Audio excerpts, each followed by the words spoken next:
Hello, beautiful peasants, and welcome in. Very excited to be back after a couple days off. And by off, I mean non-stop studying and improving, getting more tools, but you get the general gist. Okay, let's do a nice little intro here. Hello, my name is Mia, and I make 3D printable tabletop minis for a living. So that's what we're going to be doing today. Everything I sculpt on here was either a Tavern pet, which is due to donation goals, or a Patreon request, which, if you're interested in that, links in the description. Alrighty, I do stream Monday through Friday around noonish Eastern time. This is one of the first weeks I actually didn't just stream every day Monday through Friday. So, feels good to be back. Feels like it's been forever.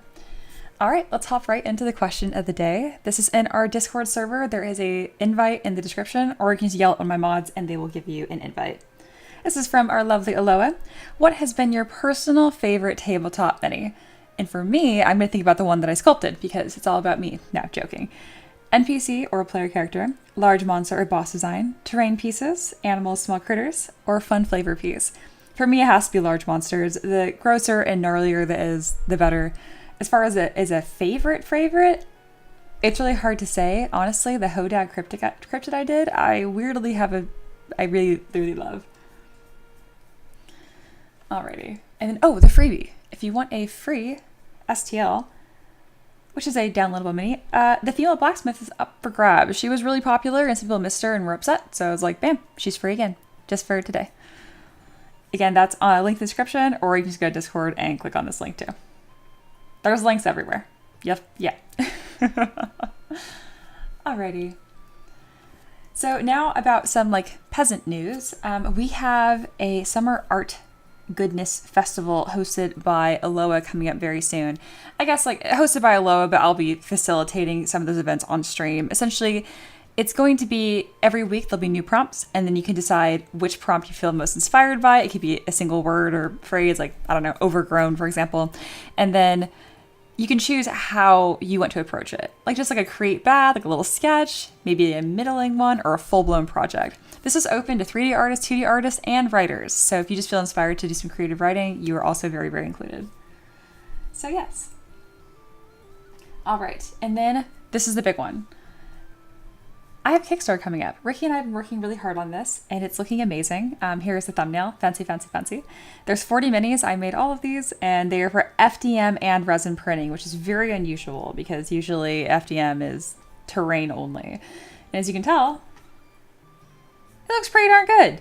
And this Kickstarter, the whole point isn't to be FDM's just as good as resin for minis, because it's not.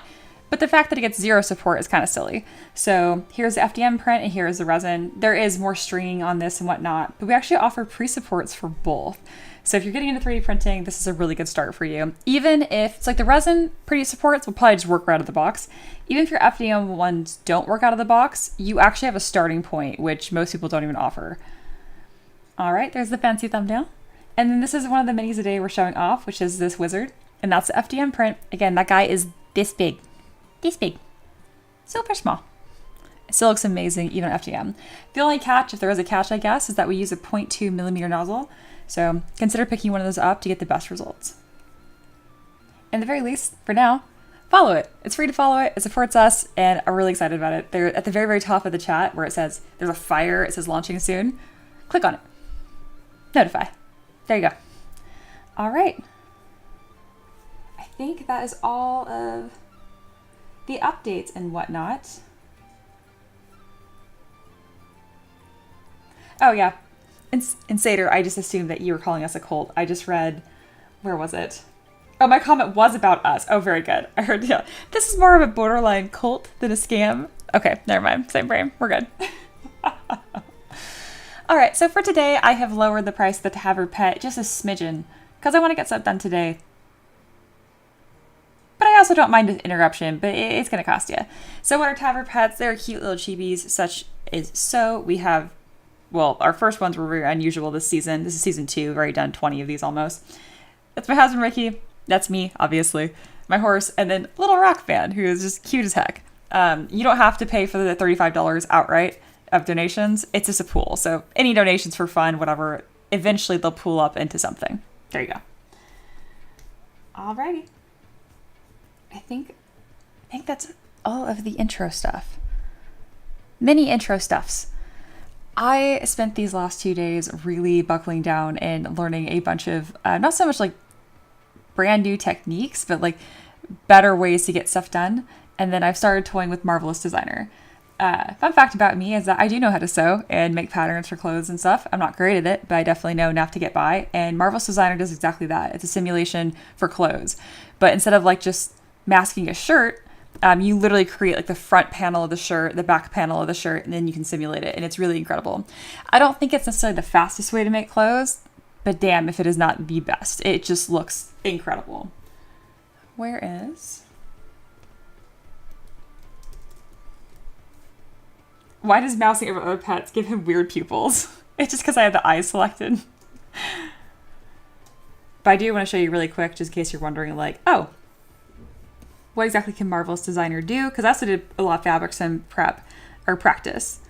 This is a skirt that I grabbed from Marvelous Designer, just so you guys can kind of get an idea. Don't mind the nudity jump scare. But this is a very rough thing that was simulated in Marvelous. Don't mind the weird little gap right here either. But the big thing here is because this is actually constructed the way, you know, a real garment would be, is that you have these individual panels, which means this is incredibly customizable. And I was able to add thickness to this for 3D printing, absolutely no problem. Funny enough, I was actually able to see that I had a trial of Marvelous Designer in 2020, and I uninstalled it immediately because I had no idea what I was doing. But now I do, so I can actually start using this. This isn't really going to be implemented until I have the website done, which is on its way. But I just want to put that on your radar. Aloha says, please, more Marvelous stuff, madame. Absolutely. It is coming. It's going to be amazing. Though I did get some pretty decent results in ZBrush with Fabric Sim. What's an interesting one I can show you guys really quick here? Like, probably the best one is that dress that I did. Here we go. So this is all simulated in ZBrush. I didn't do any hand sculpting, even though I really wanted to, because that's what I do normally. But just stuff like this. I don't think a lot of this looks very impressive. It really needs to be in Marvelous Designer. This is pretty cool. And then this is what I actually thought looked the best in ZBrush Fabric Sim. But it just doesn't really hold a candle to Marvelous if I'm going to put the time in. Like, I don't want to learn like an intermediate step. Like, just get the big boy program. You know what I mean? All right, and then another cool thing I wanted to show you guys was shadow box, just really quick right off the bat. Everyone's always asking, how do you do filigree? How do you do filigree? And I'm like, I don't know, you just hard surface model it. What? Here's actually an easy way to do that. If you go to, I believe it's geometry, and click on shadow box. Here you go. That's gonna bring up this. Bam. And what's really cool is when you draw stuff in here, it's going to project whatever intersects. Why are you not working? It's like, well, we're not convinced that you really meant it. Whatever. Let me just jump to, it does work, I promise. So for example, I have a rectangle here and through the bottom. So that's going to specify what the thickness of this is. And then you end up with a little filigree thing. It really doesn't like reloading a project. Look at it get more and more smushed. Oh, that's interesting. Huh. Interesting. Well, we're not going to quick save do it because it's having a meltdown. So let's go ahead and just do a real shadow box demo. Wow, I'm like actually at a loss. This is why you have to use try stuff out many times, because sometimes it doesn't want to work. Oh, I figured it out. Okay. Sorry. From the beginning. It doesn't have to be a short elope. If you want to, it can be. I was just like, what's happening? You can't have solo turned on. That's all. All right. So a quick way to make filigree is utilizing shadow box. You go to your tool menu down here to shadow box and just enable it. I already had a sphere in here, so it's just kind of showing you how that works. If you do command, click and drag, you can clear that mask. All right, so I don't want the filigree to be really super thick, so I'm going to specify like a nice little skinny rectangle. And now you can see it's extruded a rectangle. The thing about this is you do have to be able to draw somewhat. I'm going to go ahead and kind of just create a little nice filigree type of deal just to get the general gist. This is something that could be very difficult to model traditionally. There we go, it's a nice little thing. And there you go. Now I actually have that piece in 3D space. I can adjust the thickness of it very easily. To get that model, all you do is turn off shadow box and there you go. You now have this little piece. and it is totally normal topology. I can go ahead and bend this even further. I'm definitely gonna be using this a lot. And here's like the real power move. If you take a piece of filigree like this, it's nice in 2D, you can go ahead and bend this to other pieces of armor. So let's say we had like a rounded shoulder thing, right? I can line this up in front of it, turn off perspective to get the best results by clicking P on your keyboard, and then bring up the matchmaker brush. The matchmaker brush, you know, it works when it wants to, so if it doesn't work the first time, just do it again. I have that selected, and I'll click and drag in the center. It probably blew it up the first time. It does that. Be patient with it. Try it a second time. There you go. It works beautifully. See, it curved it to that surface beautifully, and that's how you can kind of like retrofit it to whatever armor pieces you have. So yeah, new cool thing that I learned that I'll definitely be using for any like elven or ornate armor pieces. So yeah. And welcome in everyone too. I didn't read your guys' names off anymore. I have some students in here like Max and Paint. I'll be reviewing your guys' work during happy hour. Very good.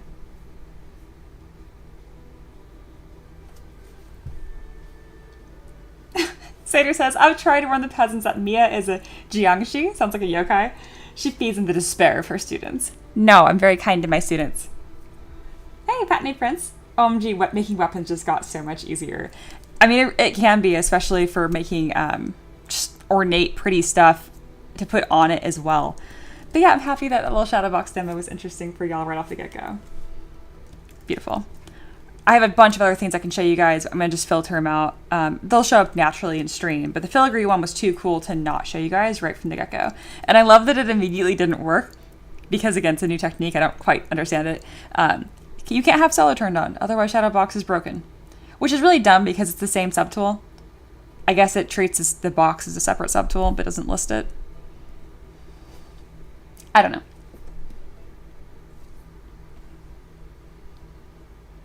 Sater says, pro tip, if you want to get into game art, you need to flare the base of the design when you do something like that to generate a normal map. Have it perfectly vertical like that will not work.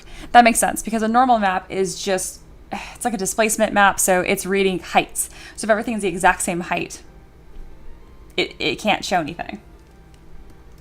Reaper says she lies. The students are terrified, poor things.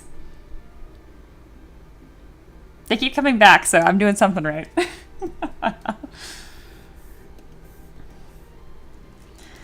All right, and then last but not least, I've been toying with a bunch of lighting setups, and I was able to bake a decent amount of that into a macro. So let's go ahead and set up. The only thing I can't get to bake into a macro is the freaking lights. It just will not, which is fine. I put in a secondary light, and I just throw it off to the side here and make it a little bit warm. That's it. I now have a button called Scene, so I click on it. It should make this look fancy. So yeah, you can tell this light scene is significantly upgraded than my usual, and I'm pretty excited about that. Another thing I can show you guys is going to my quick save projects, the female gunslinger I've been working on. Here she is. I deleted her eyes on accident. Don't worry about it. Anyway, so yeah, she looks pretty nice. If I click on scene, it should improve the lighting a touch. There you go. It's subtle, but it is improved. The big thing is I also baked this into my BPR, which is Best Preview Render. And so now this actually also looks nice, kind of baked in. I didn't do any fancy filters. Aloha, why are you so dark? Why are you pretending like you've been dark before? Okay, whatever. Anyway, just because I accidentally lost them briefly. But overall, we are good. Oh, because they're both on the wrong side. Now do best preview render. It's better. But the big thing is I want the viewport to look the best that it can all the time.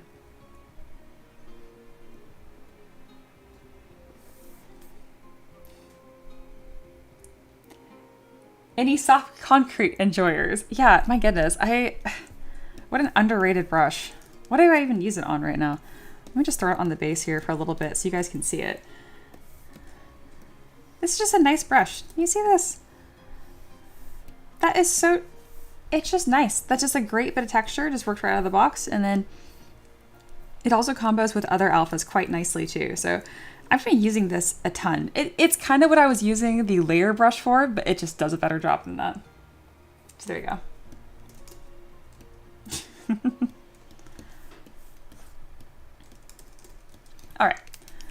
think that is everything. I don't really have a normal traditional warm-up planned. There was lots of doors opening announcements and whatnot.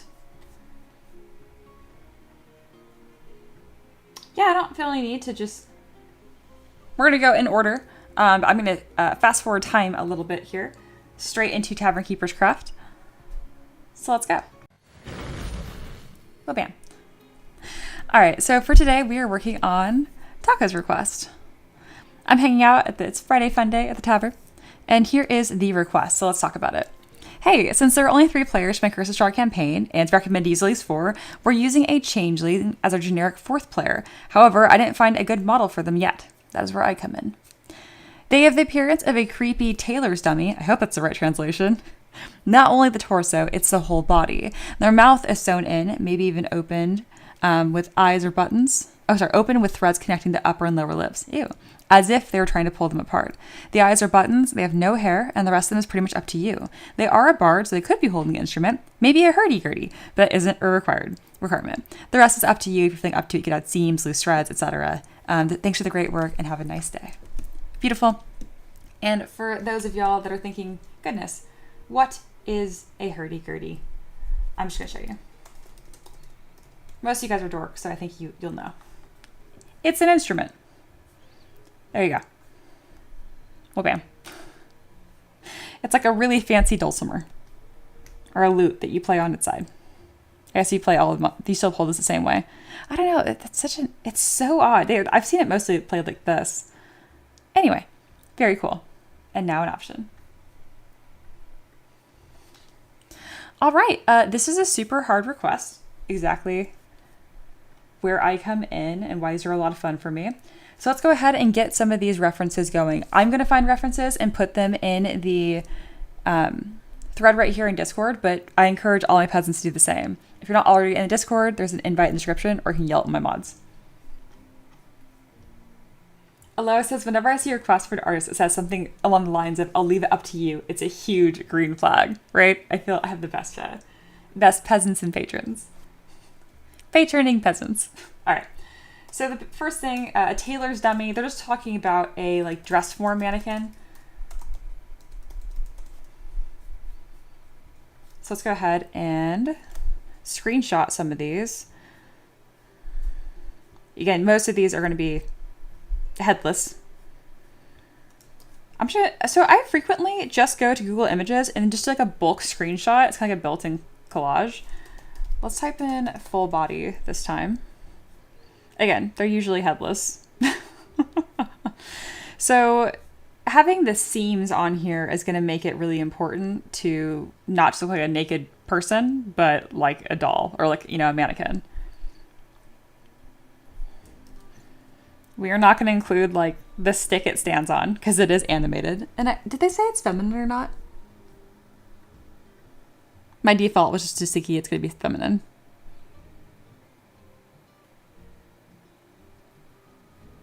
I'm going to go with feminine because then I can really exaggerate this hip to waist, hip to ribcage ratio or whatever. Pretty much just make it very hourglass and dramatic because they're a doll and I can do that. Paint says, Mia, I'm getting my hurdy-gurdy in a week. I am excited. No kidding. That's amazing. Seder says, somehow I am not surprised. Excited for you. Oh, I love it. And then just for a classic D&D, we'll type in D&D Bard Construct and then kind of see what comes up. Not much. That's a-okay. This is kind of the classic D&D Bard. This is in their player's guide. Which book is this in? I have it. I just can't remember. Aloha. Madame. How dark are we taking this request? I know, right? Because it's Curse of Strahd and Taka said that the lips are sewed shut potentially. I think me thinks we can go as dark as we want. So, yes. Taka said doesn't really have gender. Up to you. They it is. Reaper says, make it a they. Amazing. We'll go, kind of lanky androgynous then. My favorite. All right. I think it'd be cool if we did have some clothing pinned onto it, Taka, if you're okay with that. So I'm not going to dress them up here. pinning, clothing, drapery, stage, mannequin. Let's see if that comes up with anything. Here you go. Like when you are designing something, you'll just pin it to the mannequin. It's not actually like dress necessarily. So I think it'd be cool if there was like a half cape or something along those lines, or just like bits of fabric that are pinned and maybe hanging off a little bit. And I don't know if you meant like it looks like a tailor's dummy or it is. They have the appearance of a tailor's dummy. Yeah, not just the torso. Okay, very good, very good. So we can do this, and I think that would be really cool. Kind of like a tailor's dummy that, upon being animated, still, because it has like that use and what it was purpose for, decorates itself. You know what I mean? I think that could be very cool. 5e 2014 Player's Handbook. Thank you. I said Player's Guide, and I'm like, that's not right. Thank you, thank you. Same brains, hive mind. Will we ever escape? Do we even want to escape? That is exactly what I was going to say. Paint says, when you mean pinning, can you make the clothes that, but also pierce the skin? Yeah, I think I was making like very exaggerating, like like push pins would be really cool. Alrighty. I already know Aloha is cooking on this. I'm gonna take a screenshot of this as well. And there you go. That's how I do my references. Sometimes I'll go to Pinterest and grab stuff, but this is a really quick and dirty way of doing it. All right, and I'm also going to put them on my other screen over here so I can look up whenever I want, and that way you guys can chat as you desire. I know Alo is going to take a really dark interpretation of this, and I'm banking on it. I'm excited.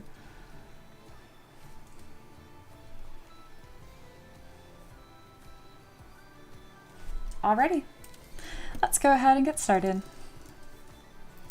First thing I'm going to do is pretty much just delete everything here. And because it's a Curse of Strahd base campaign, we're going to go with a spookier base. It might be even the same base I just had in here, but colored a bit differently. Of course, Taka, if you have a preference for a base type, you just let me know. Let's go with the very, very simple, just rock, grass, dirt. There we go.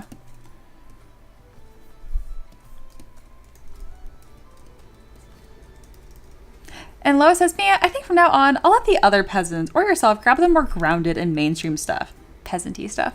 So I'll provide some pure vibes and alternate takes. I know you'll have something in mind to cook. I think that's very smart. I think that's exactly how this dynamic should work out. Good call.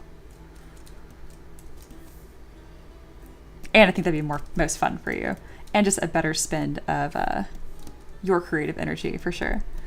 All right, I don't want the potions on the base. It looks like it doesn't want to select. That's fine. I will win. Sweet. And then we'll do like a really, as barely the hint of green at all, because it's like a, Curse of Strahd is a very dark campaign setting. Reaper says, imagine they have a secondary weapon that's a giant bobby pin. That's awesome. Or even like a giant sewing needle. I've done that before. Taka says they did join the party in the Death House abandoned house, so a base like this would work. Excellent. But generally, doesn't really matter. Exactly, and you can swap it out for whatever you wanted. Satyr says, get out of my head, Reaper. To which they say no. I'm used to Mia's presence. It's crowded enough. Beautiful. All right, I'm happy with this, and then I would like to just be able to load in a standard body.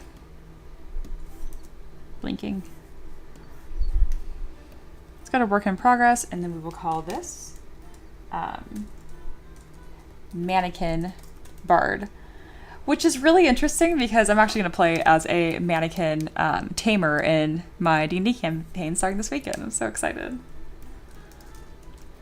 Oh, speaking of, can we take a really quick detour so I can tell you guys a little bit about my D&D character? I know I already did, but I picked the familiars that I'm going to start out with. So this is my character, again, mannequin tamer. Again, custodian, mansion, the matriarch dies, and I just stand there for like a millennia until it gets overgrown by little critters, and I take care of them instead. And the critters that I picked, did I not put a screenshot of them right here? Gasp, me not taking care of my own little dudes. That's okay, I know where it's at. One second. This is extremely important and totally not off topic at all.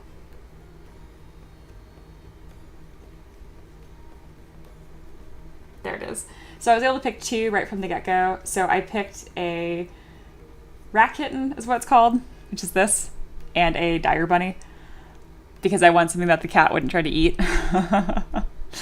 And their names, I think, are the most important parts of them, because my mannequin is like very formal and was raised in royalty. So the cat is named Lady Belladonna, and then the dire bunny is named Sir Bucklefing. Yeah, I'm very excited about it. All right, that's enough of that.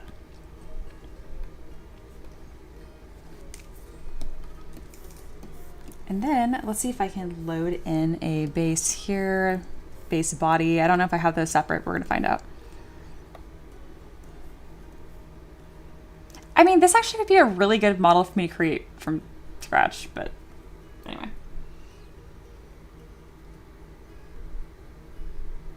Sader says, I found a piece of art that inspired my next character. Like, I'm so excited about it. I'm about to retire my Blade Singer.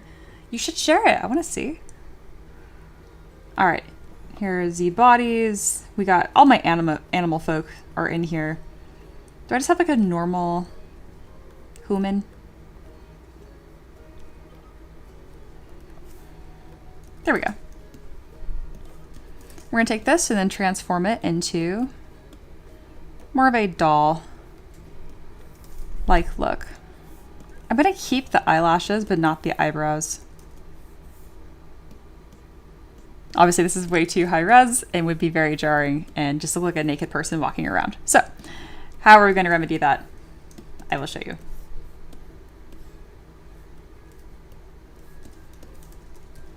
First thing we're going to do is drop the resolution all the way to the bottom, and then we are going to start smoothing out anything that is obviously too muscular, like all these small secondary forms of like the knees and the abs and the belly button. No, none of that.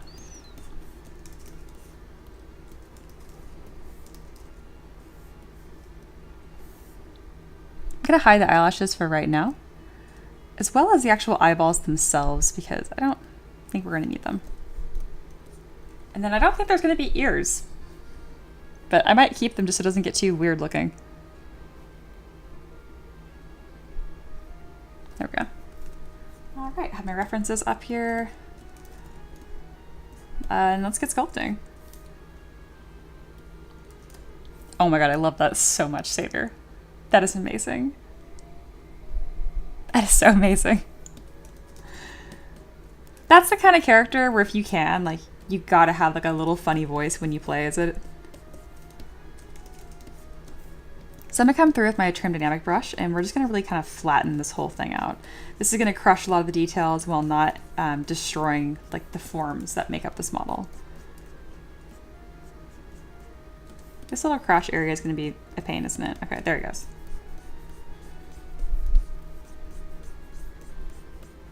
You know when they shear sheep? That's what it feels like I'm doing right now.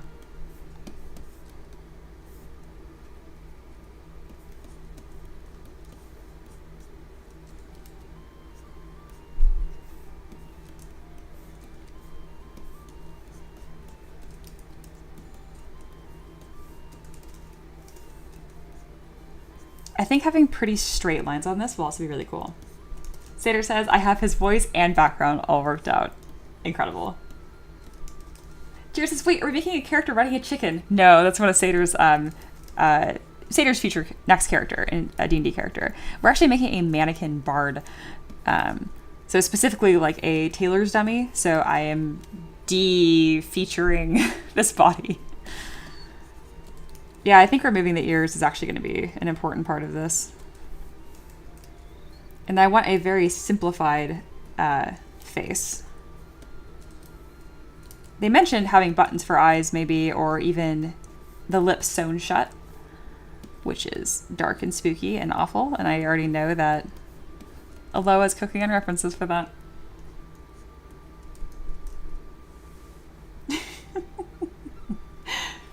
Good try, Jared. That's only for mods.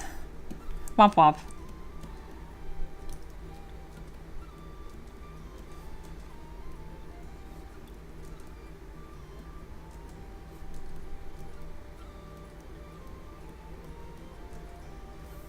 I kind of want it to look almost expressionless, or at least very, very neutral.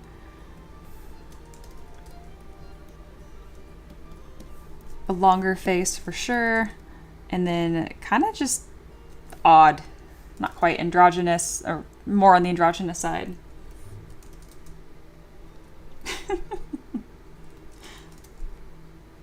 Reaper says, every time you say tailor, I get confused. I remember there's more than one type of tailor. This is true. That would be very funny, though, if you were a tailor named Taylor. All right, we've already made a lot of really good progress here. Not looking so weird and just like a nude person walking around. The butt's gonna have to look like a butt still. There's really no way around that. It just will be a normal butt. Not an attention drawing butt. All right, adding these seams will go a long way, but also this is a model I can definitely elongate the neck for.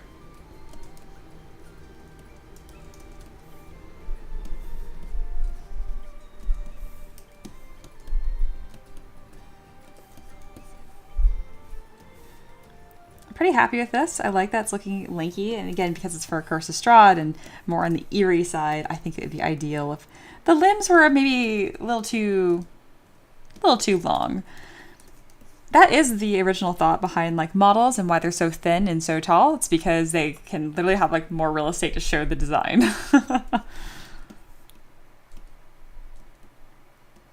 That's the original thought behind it anyway. So anywhere I see like a detailed like cavity, like this elbow is way too detailed, I am just crushing that with my trim dynamic brush.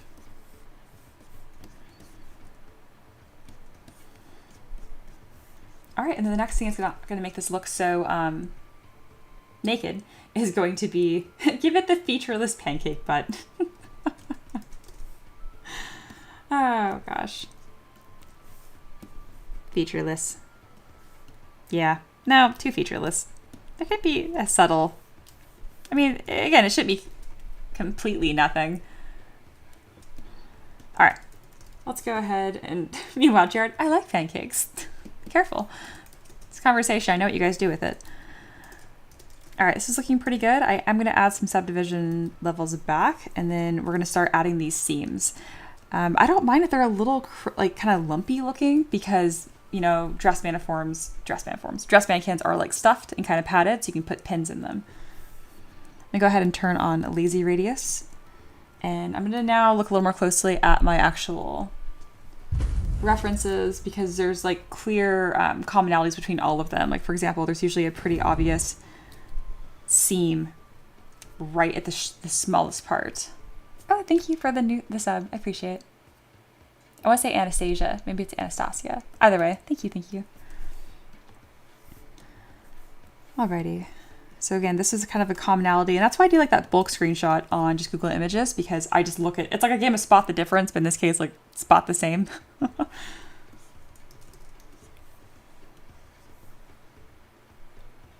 All right, same with right here. There's a pretty common seam, and then the rest of it will pretty much just make up more or less because this dress form has a lot more pieces than the average dress form has.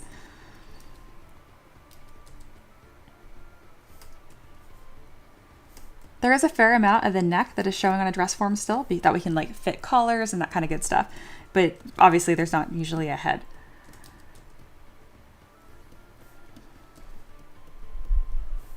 I'm gonna go ahead and subdivide one more time because I really just want these to look crispy and lumpy at the same time, if that makes sense.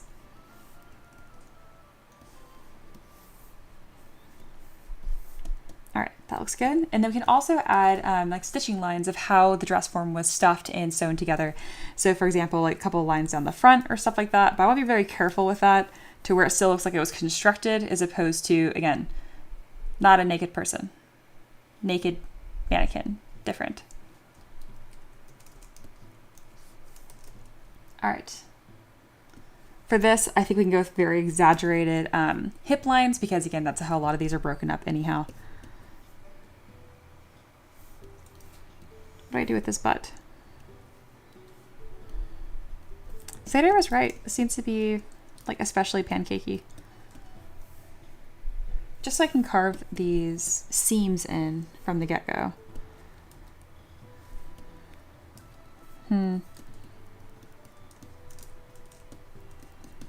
Guys, I'm not trained in this kind of butt. That's not what we do on this channel. Like this, I knew. Like, yes, that's correct.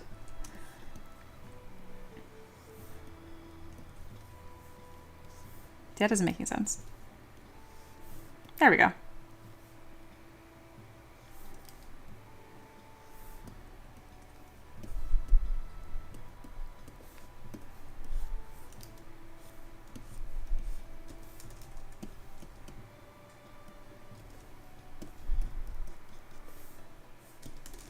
I'm glad this is looking like a dummy. Maybe we'll add some like cracks to it and that kind of stuff too. It'd be neat. Some more wear and tear to fit the theme. Crispy and lumpy like a southern biscuit, which is not a cookie. Although it says heresy. I agree. Not sure about pancake butt. Same. Reminds me of high-waisted pants. Exactly what I was going for. Ray says, Mia struggling with butts is not what I expected. At this point with the streams, I've kind of learned to just expect the unexpected. And again, it's because it's like the simplification of butt. It's the lack of butt. That's what made it difficult. What do you do with this?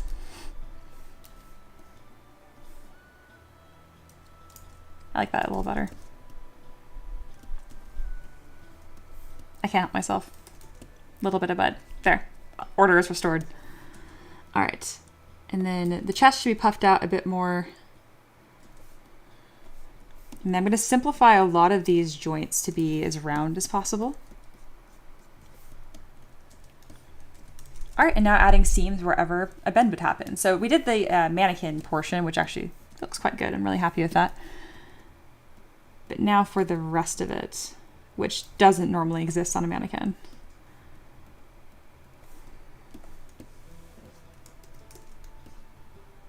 They're pretty much totally featureless and straight. Also, I have not solved the problem with the feet. Mannequin don't have feet. How about I just kind of flatten it into like a little box? No toes. Oops, no crease either. Oh, I really should have done this before I added subdiv. It's fine.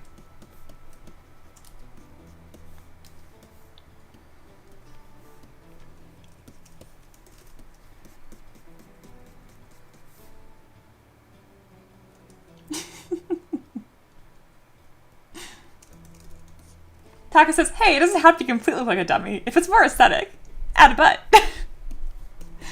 I did, just a little bit.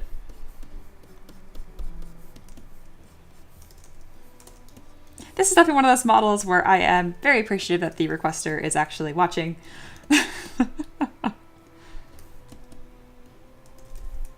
These look more like paws.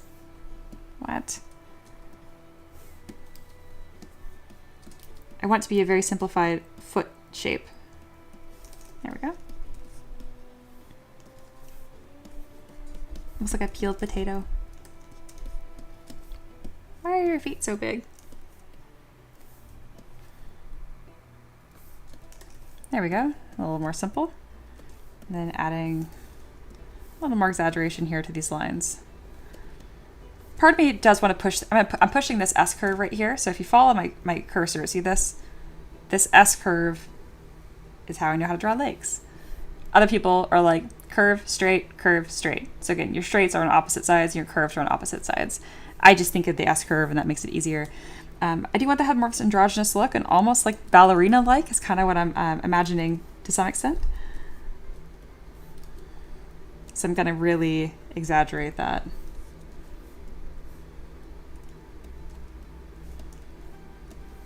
You can see I'm kind of continuing that line all the way up the body here.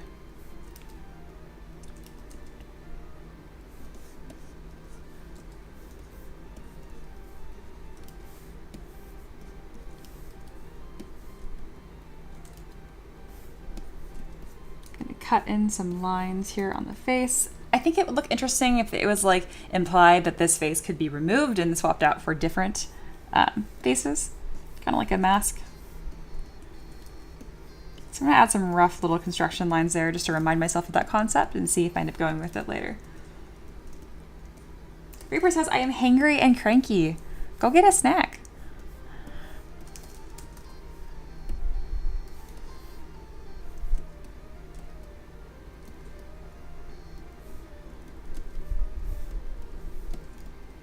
I know that eyelashes are extremely unnecessary, but they bring me joy. And they're really eerie.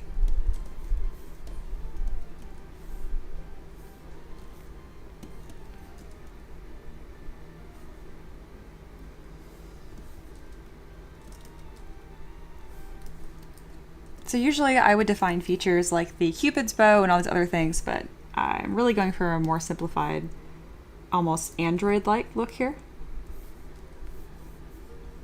And the same with the bridge of the nose. We're really going to kind of carve in this shape here and then bring up these two lines that will kind of connect over the top of the eye, just like that.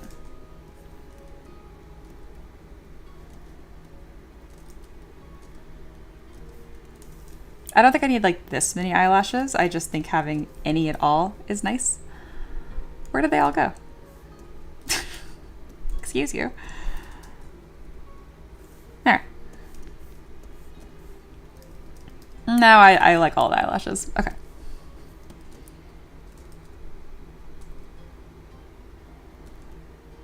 So I'm making the nose like an especially just like cylinder. There still is a lot of there's too many subtleties happening with the plane changes around the mouth and the cheeks. Nasal labial folds, whatever. I think that's what they're called. Yeah. Yes. So I'm going to come in with my trim dynamic brush and really commit to simplifying the planes as much as possible. So I can make this one big plane right here, and it really wants to eat into the whole face, which is really annoying. So I'm going to switch out for H polish, and that's exactly why I have both of these on my custom UI. So there's H polish. It did a much nicer job. I just went a little too heavy-handed with it. So there'll be a plane change right here under the eye. And I can kind of help myself remember where the heck these are by even just drawing like a loose construction line. Again, I don't want her looking too cyborg necessarily, but some of those shapes are really going to play nicely with this design. There we go. Just kind of pretty.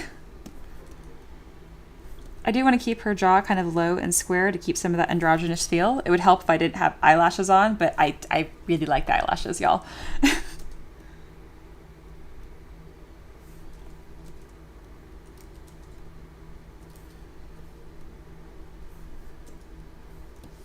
we go. Just another day in the office.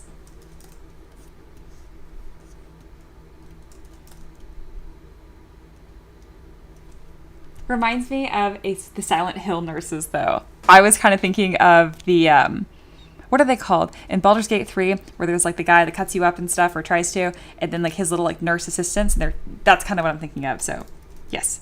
I just haven't played Silent Hill. Otherwise, I probably would have said the same thing.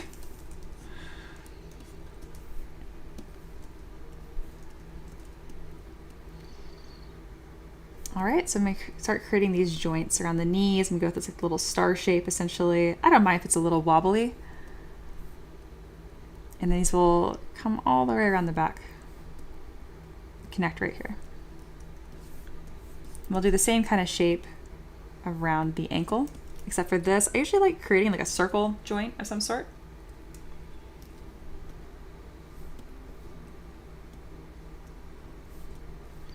In this case, I'm just going to go something very, very simple. I'm really not trying to draw attention to the feet here.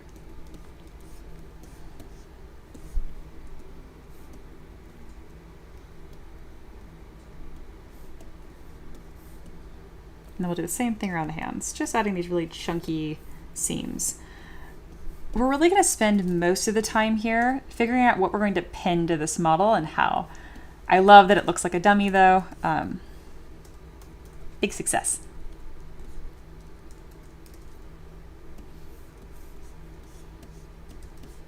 All right, one of the folds I kind of forgot to simplify was this plane right above the eye. There we go. So that is how I took this body and made it look like a mannequin. It's been like, I don't know, 10 minutes or something, 15 minutes. Let me do a little side by side, and then I'm gonna open this up to questions from my students in case you guys are like, wait, what what just happened and how do I also do that. Where am I? There I am.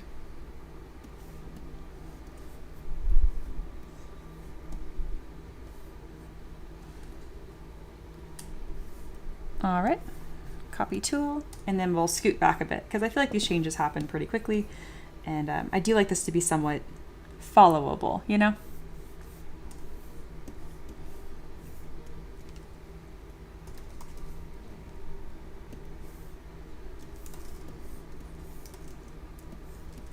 All right, so this is what we started with, and this is what we have now. Are there any questions on how this was achieved and whatnot? And to put it like in simple terms, we just, my goodness, lowered the subdiv, created a bunch of seams, and it was pretty much all done with the trim dynamic brush. So looking these side by side, I can see there's still too much definition on the thighs. So I'm gonna use my plane brush here and kind of just make this look a little more hard surface.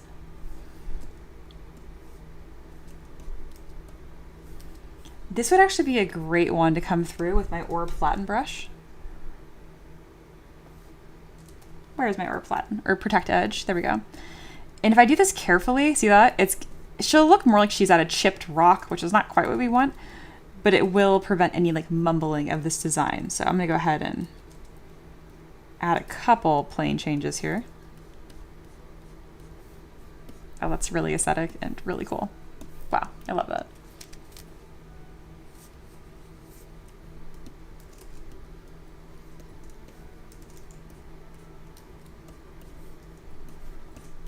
Go ahead and continue here.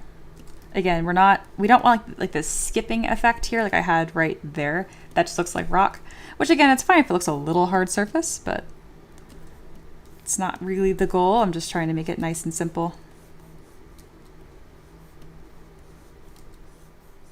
Remember my comment I made earlier about this kind of feels like shearing a sheep? This is what I mean. I've never sheared a sheep, just to be clear. I've seen it done. I've watched it done at a fair.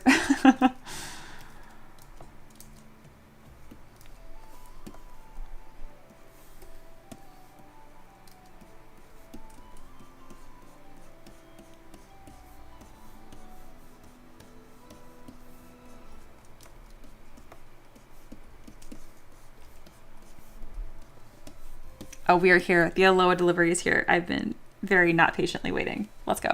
Ooh, like a Japanese yokai vibe. So beautiful. Oh my goodness. Ooh, exploring more construct lines. Ooh, these are beautiful. I'm gonna do some modifying on a couple of my lines here and adding just a couple more. And then Gwen from Lake, who is a doll, right? Like a construct? Okay, I didn't think about that. Very cute. Aloha's choice. Personal favorite alternative design. Oh my god, I love that.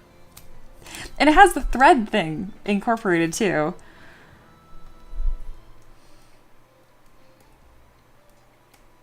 These are amazing. So this is what I meant by that drapery idea. And so I'm gonna incorporate that with these large pins. Just a couple, something interesting. I have to be careful not to cover it up too much, because if I give it a tabard but nothing covering the chest, it might look weird. Taka, I'd be very interested to know what your ideas or thoughts are. Obviously, I'm gonna cook regardless, make something cool. But just in case Taka is like, just kidding, I want this, let me know. Now is the time to let me know.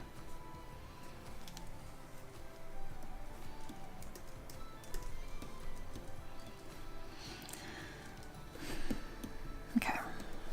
I didn't take screenshots. I like the simplified feet here a lot. Just the spideriness of this. I'm not feeling Gwen as much, though I do like the hair, just for a future model that really... This, I think, did a much better job with... Again, it's pushing more of a steampunk look, but it's, again, showing construct lines more than anything. The yokai vibes, I can't follow these because I will just make that character. Do you get what I'm saying? Like, I just cannot be trusted. I want, like, oh, I'll take inspiration from this. No, I'll just straight up make that exact character. But I do like the doll vibes. So I'm gonna grab that. Someone please request this, please. Thank you, thank you. 4 screenshots of you. Yeah, you have to tell me, because every now and then I don't open them, do I?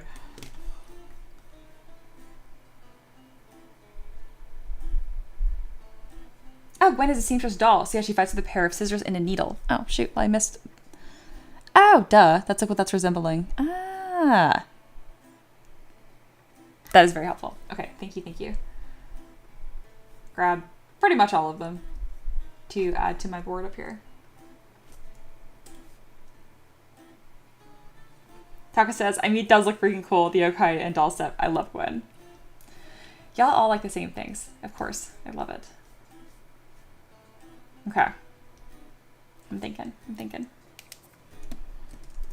That means it's time to start adding appeal. We have a base here, which is good. We are lacking appeal. I think adding a secondary break on the foot, though simple, goes a long way. Don't mind how goofed up the toes look. We'll handle that when we handle that. It's because we have toenails. All right, I need to fix that now, actually. Oh, what happened to the face? Oh no, she's missing eyelashes. See, I really like the eyelashes. Okay. I need to go ahead and project this body before I have to do it later on, and then I'm upset about it. So I'm gonna drop to my lowest subdiv, delete hidden, and then I need to get rid of all of these. These are causing a lot of problems with the mesh. There we go. And now I can fix this foot a little bit. Oh yeah, that's right.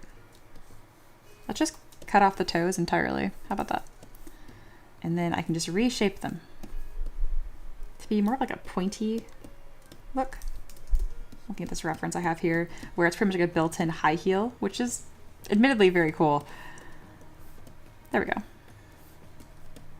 Would like to keep the arch.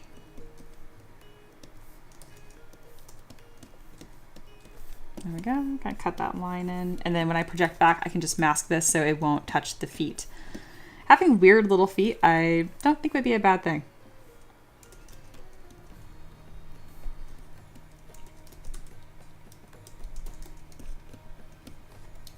Reaper says, oh, and by the way, I'm just providing some alternatives for me to pick and choose parts from. I'm not telling her what to do. Lies. Yeah. Taka says, basically anything that can be mistaken as an animate mannequin wearing whatever clothes goes, Mia. You give me too much power. I like it.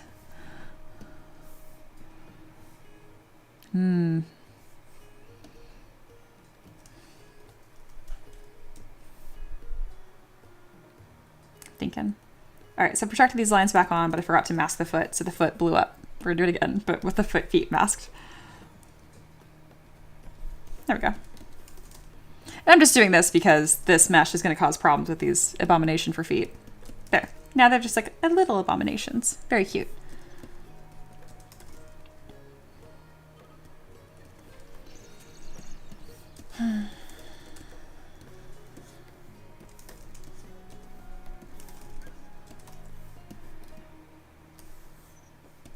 The really dramatic eyelashes are actually really starting to suit this character. I'm gonna make her eyes a touch bigger and kind of mess with the facial proportions a little bit here as I kind of think about what this design is going to evolve to be.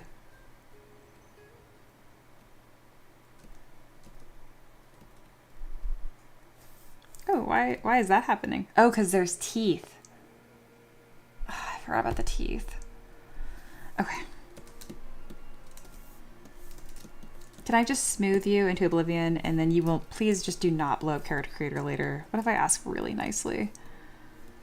Oh my goodness. Stop. I complain as if this isn't the problem that I literally created. Okay, I'm now down a complete rabbit hole of demonic seamstress mannequin characters, not submission requests, but look at this. Killing me. These are so cool. I mean, not suitable, but like, kind of. It has like that hoop skirt thing going on, which I love. And that's very mannequin-esque. Alright, we're gonna start pushing these proportions to be drama.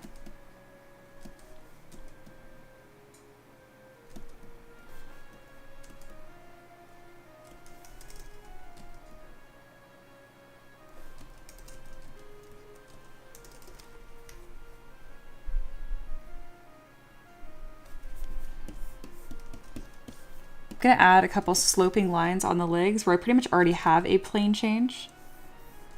Yes. Okay, one more subdiv because I want these to be really crispy and then I need the intensity higher. There we go. That might be a little too heavy. I like this one right here, but I feel like this one needs to, yeah, have a more dramatic curve. All right, same thing with the calf, something that complements the calf and that curve. Doesn't touch the front of the leg at all though, because I didn't pull it forward. And if I pull it forward, it'll kind of mimic those two bones in your leg, which don't ask me what they're called because I don't remember. But there are bones here, and there are two of them. I think it's your tibia and fibia if I had to like, pretty sure. I know they rhyme, and I always thought that was funny.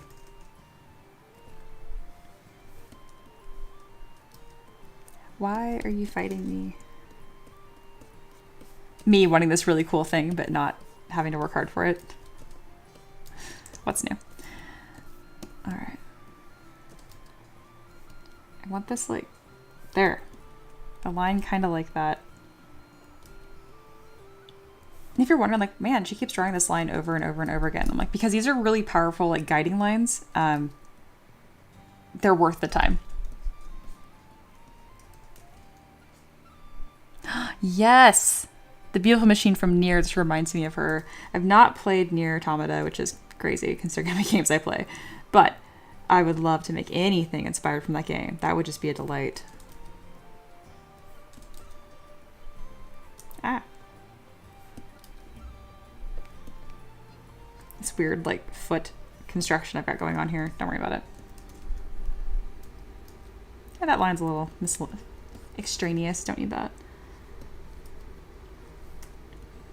I do like this, though. Just gonna throw that line on there. All right.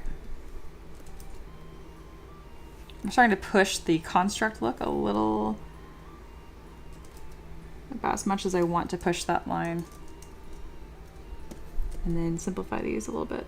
Okay, we are ready to start putting like stuff on this model once I straighten out her neck.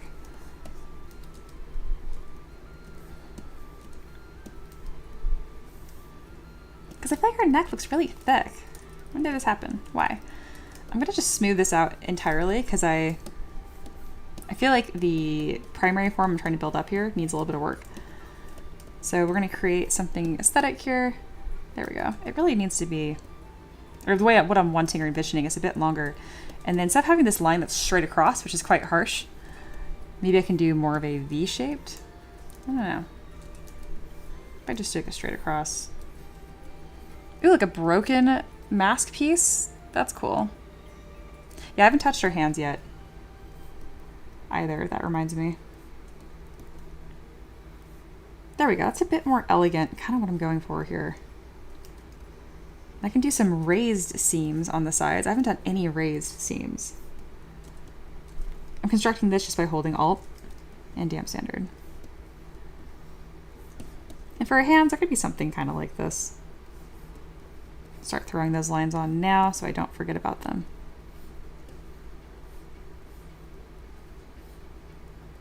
Sometimes it can really just be that simple. And I don't want to deform these too much to make sure that when I go to pose these, I don't have a broken mesh.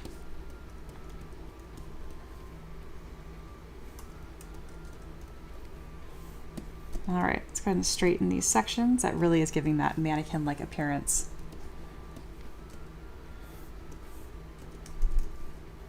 Cool, very cool. Hey, Jolly Rose here, hello, hello. Looking forward to adding the Oops, All Dolls dungeon to my campaign.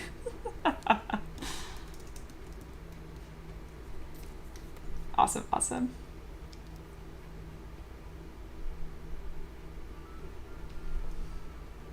Imagine the clothes half pinned in. No, I agree with that for sure. Just like the drapery effect kind of thing. Very cool. Well, and it should obviously fit into Curse of Strahd somewhat. Yeah, exactly. So it can't just be like straight up Japanese yokai themed. Something vampire countess-esque I think would be cool.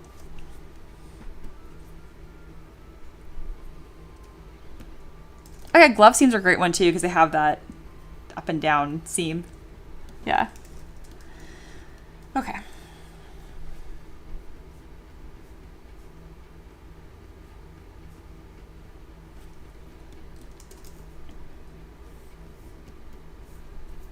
don't need this. I like having this here because it's cool to see like what it's become. This is what we started with and this is what we have now. I'm going to save this again. Not that I have any problem saving my models because I'm a professional. Oh, since she's got stuffing. That is a good point. Scarecrows are also straight up Halloween, and that is very Curse of Strahd-esque too. I still love that. Looking forward to adding Oops, All Dolls dungeon. I don't know, I love that so much. Okay. I'm looking at Lowe's references again.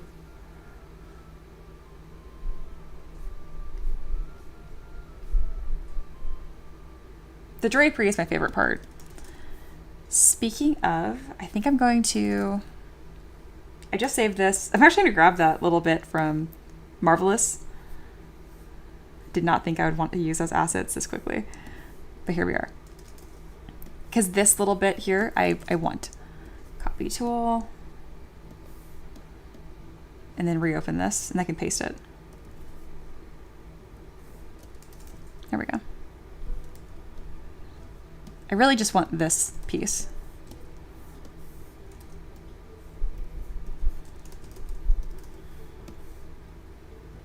And then this doesn't need to be 73,000 points. I can go ahead and ZBrush this by half, and that should, well, half it, but we'll see. Sometimes it's not in the mood for that.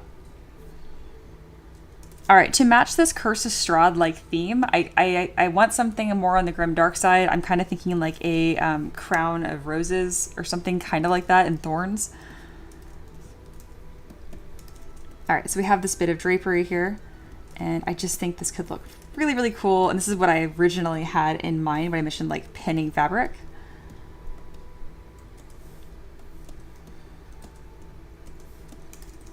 But again, I don't want to just be like a tabard and then like a shirt because that's not really the point here.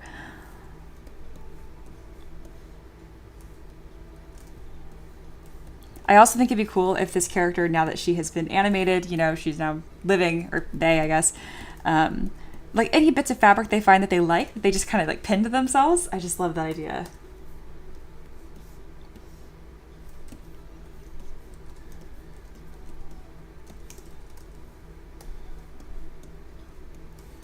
And then to fit that Curse of Strahd theme, I am going to make it pretty tattered and torn up as well.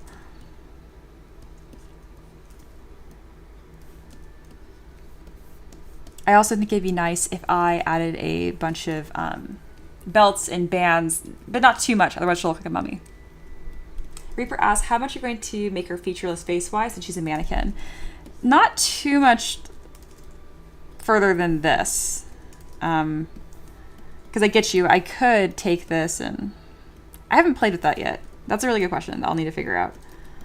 I'm trying to take my age polish brush and kind of push some features in here. I do want her to have eyes no matter what. I kind of like that it's simplified right now, but I definitely could take it further. What if I just mask her face? Do we need lazy mask my mask brush? I don't think so. Let's invert this and throw a clay polish and see if that's going more in the direction that I want. Kind of? I don't know. We'll revisit that. Good question.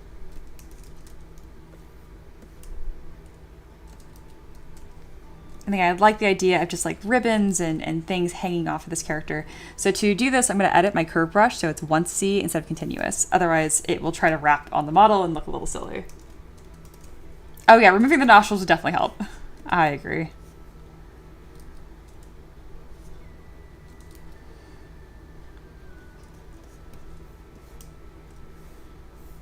All right, so right now I'm just kind of adding some miscellaneous pieces here. I'm gonna need to hide a couple things.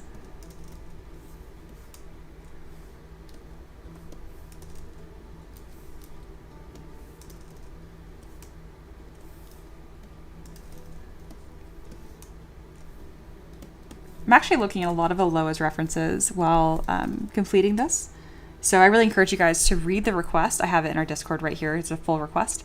And then looking at the general references that I grabbed versus like the flavor that Aloha added. All of these are great. And that will help with the tattering of this fabric too.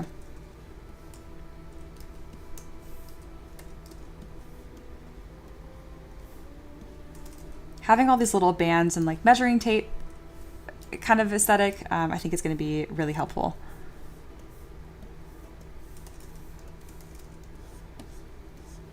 I don't know if I want anything on her head. It might just look a little bit silly. You know what I mean? Like, I don't know. I feel like she needs some sort of like statement piece on her head, you know? Any ideas in the chat for that one? That one I actually really would like some input on, because now it looks like she just has like, she's just like injured. And that's really not what I'm going for.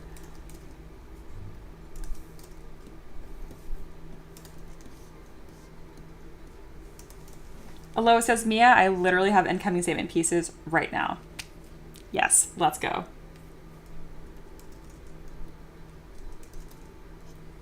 Aloha, yes, and reference bot for Mia.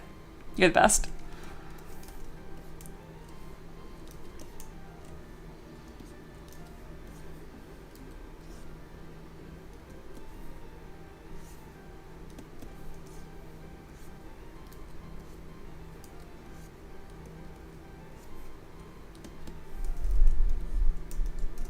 Abandoned witch's hat, like the sorting hat. I do really love that idea.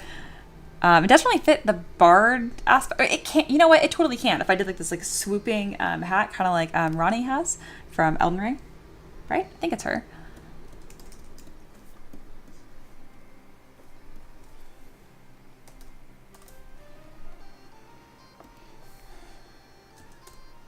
Let me take, I think I have a, yeah, hat, but obviously I'll modify it a lot.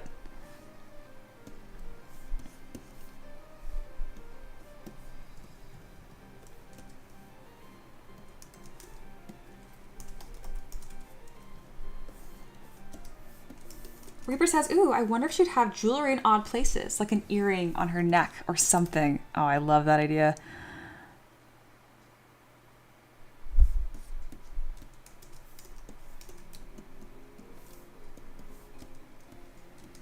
Putting the curse in the curse of Strahd.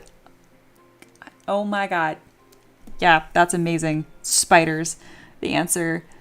Spiders and bats. Okay, okay.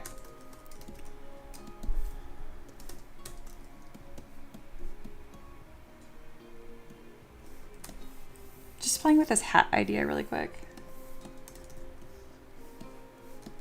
Again, I want it to be more dramatic. So the brim looking kind of like this.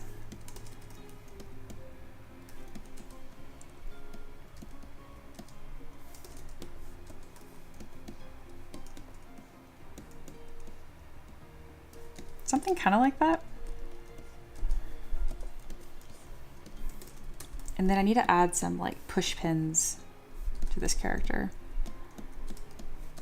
And then more on what Reaper said, like little bits of jewelry and gems and stuff like that. And I need to make this spider too. Want. Anything in here? I don't think so. No.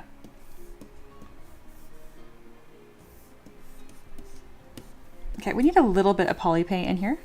So we're gonna start introducing these like rich, dark, maroony purples. That's just pink. That's still just literally pink. Where is maroon? I don't know. I think it's like a really dark red. That's kind of it.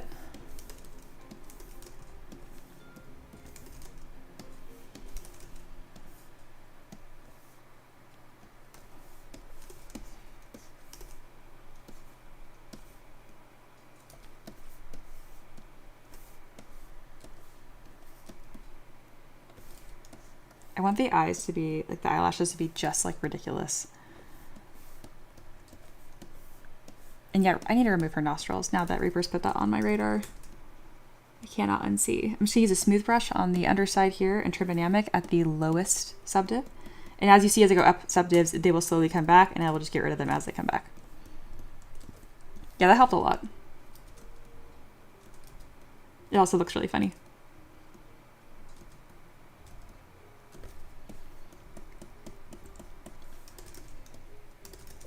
Aloha says, my job here is done. It is. Great work. Look at this. This is cool. Just think, well, spooter? It is spooter time, but not in the Tavern Pet way.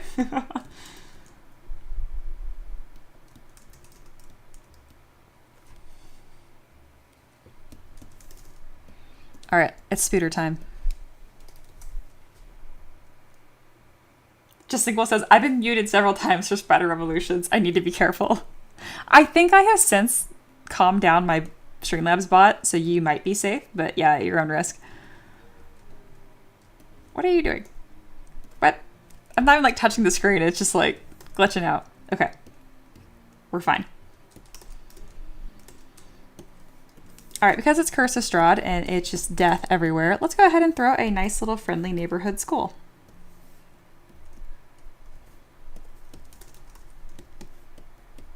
Talk about a model that you've probably never seen before. This is really cool.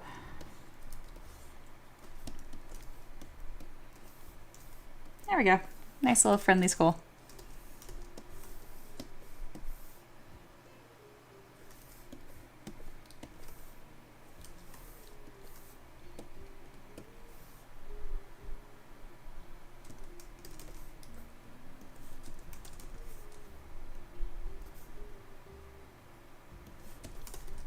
All right. It's spooter time. I know I have a spider in here somewhere. Do I not?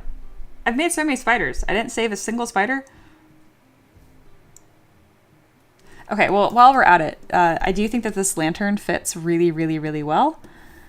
I am concerned that she's not coming across terribly Bard-esque right now, but I just think that this lantern hanging on her hip would really match these vibes of just like grabbing things that she thinks are cool and then just like sticking them, pinning them to her body. I haven't made the pin yet, but I will soon.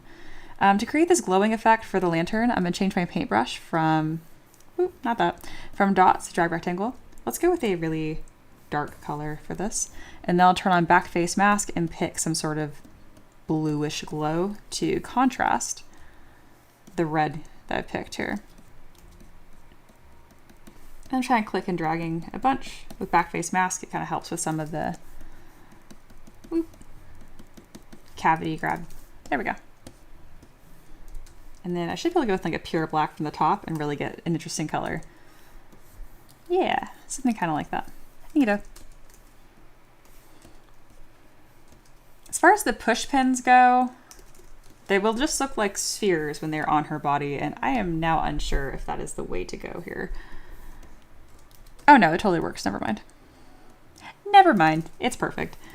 Just like a little pin here and there. It needs to sit pretty much on her body, so I'm going to adjust the depth here. Very cool.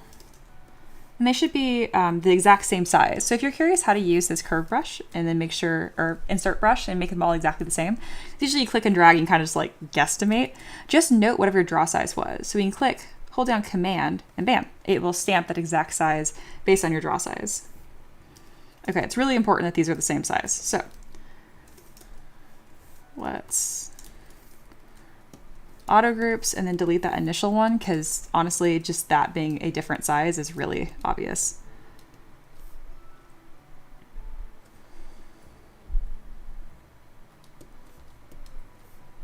Now, obviously, there'd be a lot of pins where there is fabric. So that makes it an easy one.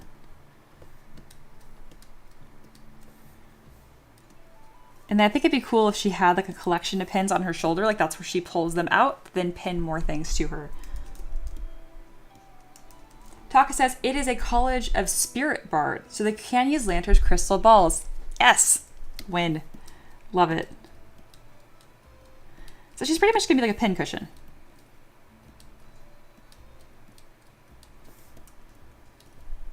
Okay, that looks a little creepier than I expected. We'll come back to that. In the meantime, I'm gonna add some more pins. Just a few kind of in random spots.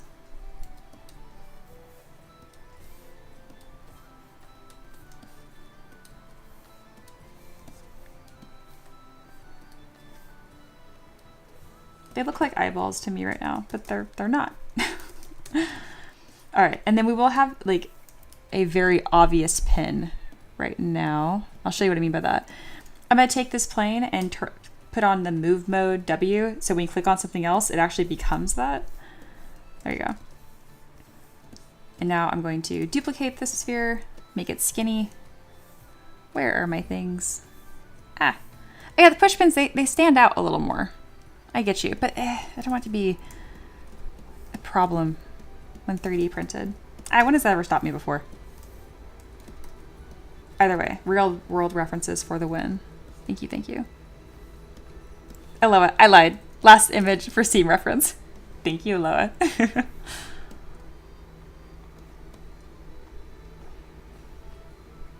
Yeah, Taylor says, Mia, you can always have them stick out more and exaggerate their size.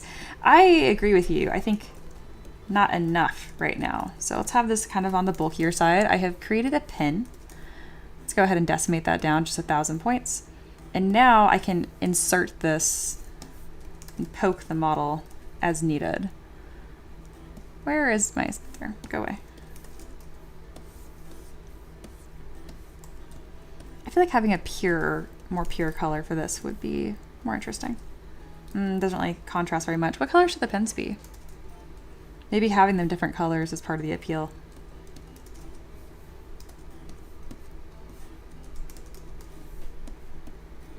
But yeah, I was thinking having some of these stick out of her hat would be really cool.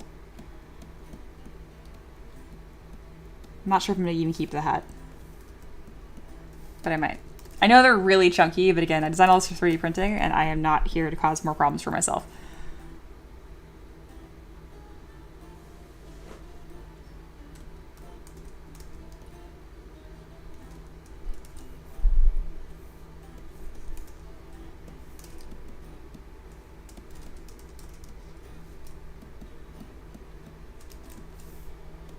This is such a cool character. And just to be like a supplemental extra character, what a win. All right, so Reaper was totally correct. Varying the size and having some of these poke out is perfect. I was arriving to that conclusion just really slow. So it was nice to have that process sped up for me a bit.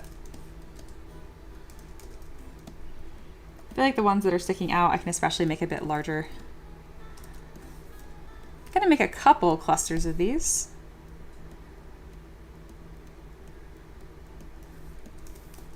These belong somewhere else. Yeah, maybe on her hip.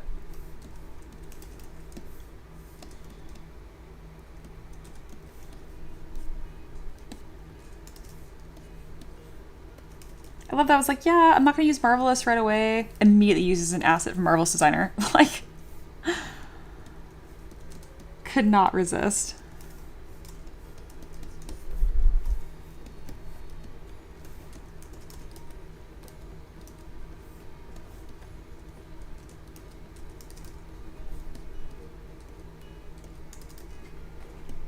These Steam references are really cool. And oh, that's Micah would have loved to see these.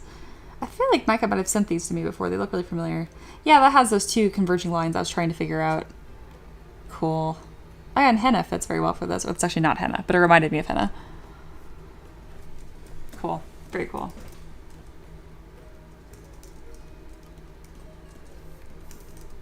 I'm gonna make the lamp on her hip even bigger, especially now that Taka shared just a little bit more about the character. This makes so much sense. What else was I doing? Ah, spider time. That's right.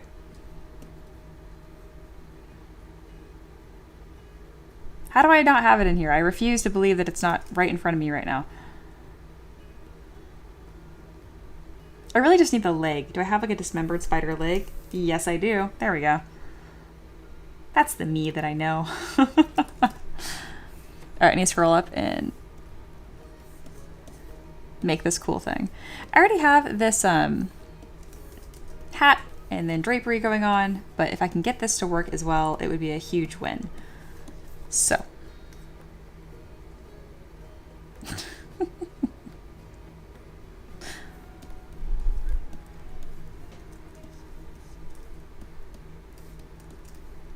So the win of the day with this is going to be mirror and weld. That's going to be the star, if I can get this to work.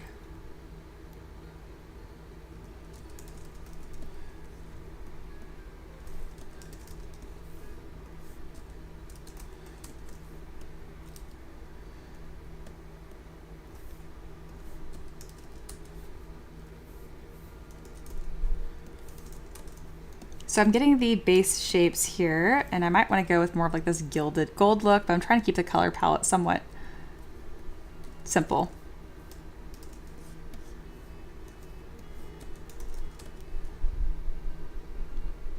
These are so cool. I know I can figure this out.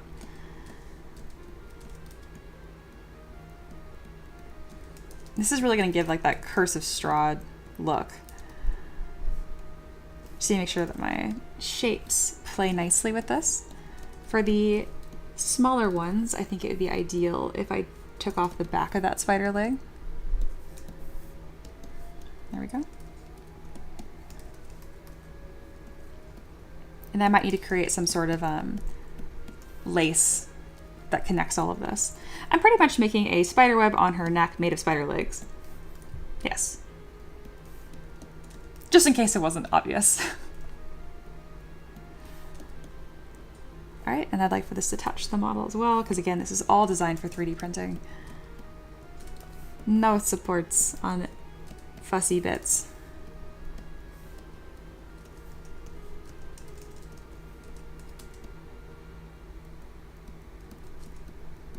It's working.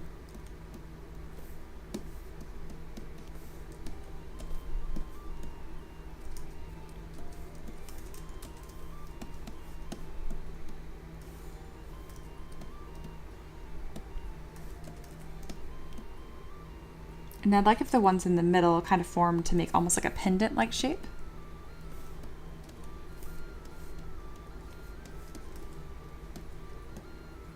Let's go ahead and extrude this so there's a bit more substance to that piece. Still keeping symmetry turned on. Yes, that is a really cool bit of visual interest. And I can always take this drapery here and just put it on her hip, just in case it gets too crowded. I might go ahead and just do that now.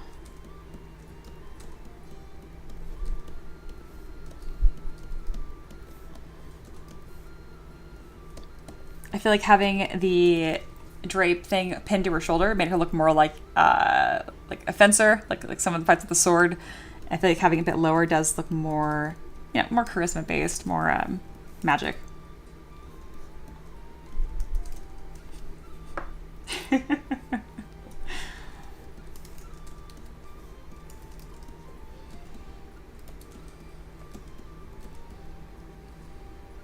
I'm laughing at Reaper's Comet singing the. Isn't that? I don't know if it's originally from the Simpsons movie, but that's what I always think of. Spider Pig. Spooter time. Spooter time.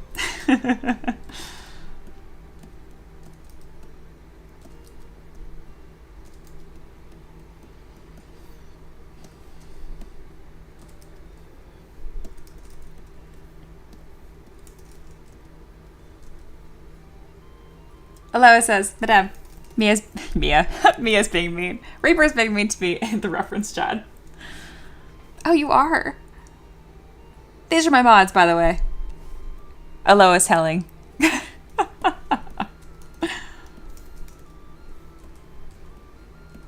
Aren't you guys here to preserve the order? All right, let's merge all these legs down. Pretty much using this to give her like a really cool throat tattoo, pretty much. Yeah.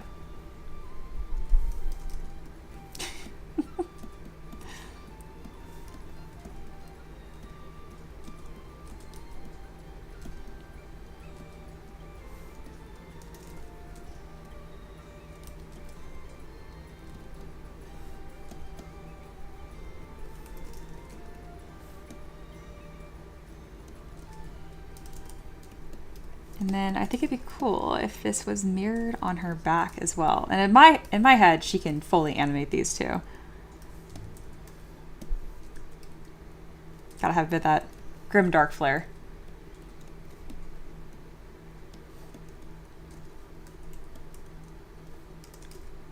All right, let's see if I can mask the tops of these and then just drag the rest of it straight down.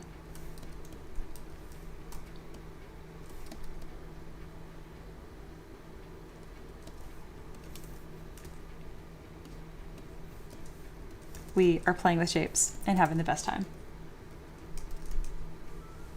Reaper says, we preserved the order among the peasants. You didn't say anything about ourselves. You're not wrong. I didn't think it had to be said.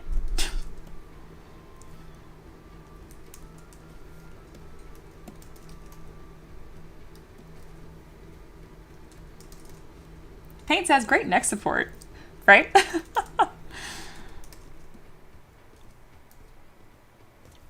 Ricky, do not make me turn this car around. Oh my god.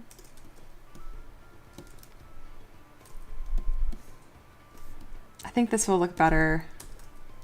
A bit lower than our layer here. This is Reaper at a low right now. If you guys could just relax. Amazing. I don't, this is so much fun, but no. Too busy.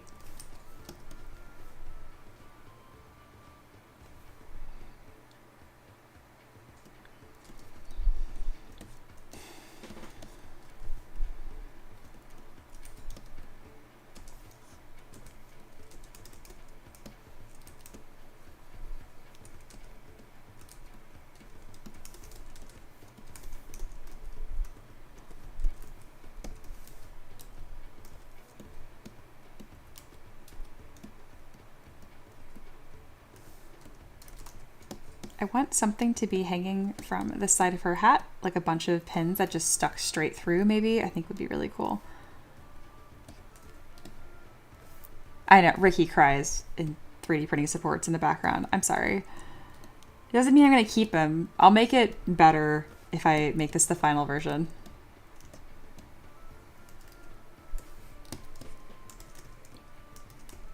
Oh no, the mango incident. Oh my god.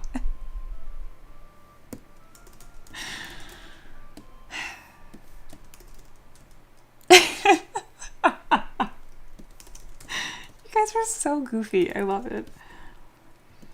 This is the kind of chaos I like.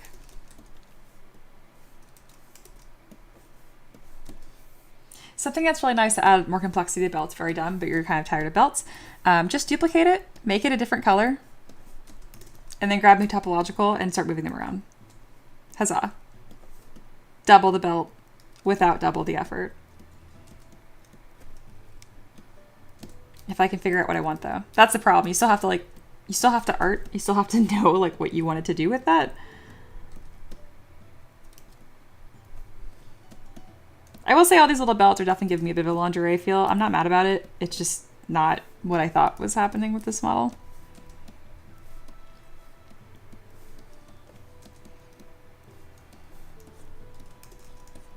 I didn't put any other ribbons like this.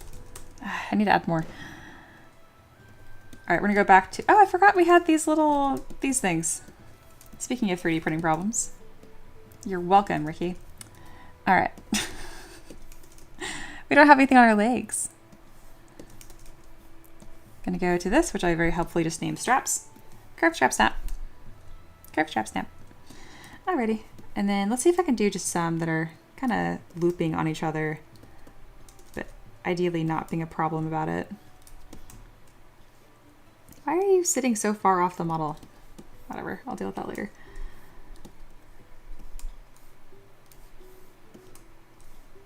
Nope.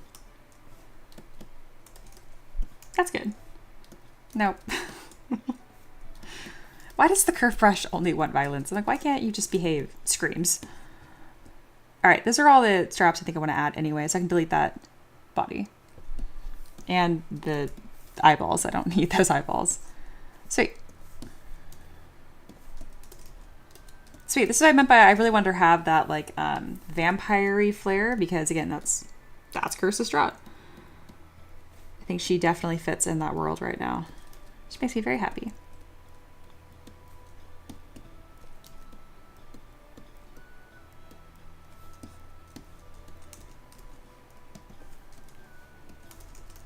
I did not figure out this statement piece. Like it looks naked without it, but I'm not quite figuring it out. But I'm really close. I think it just needs to be like more on her shoulders.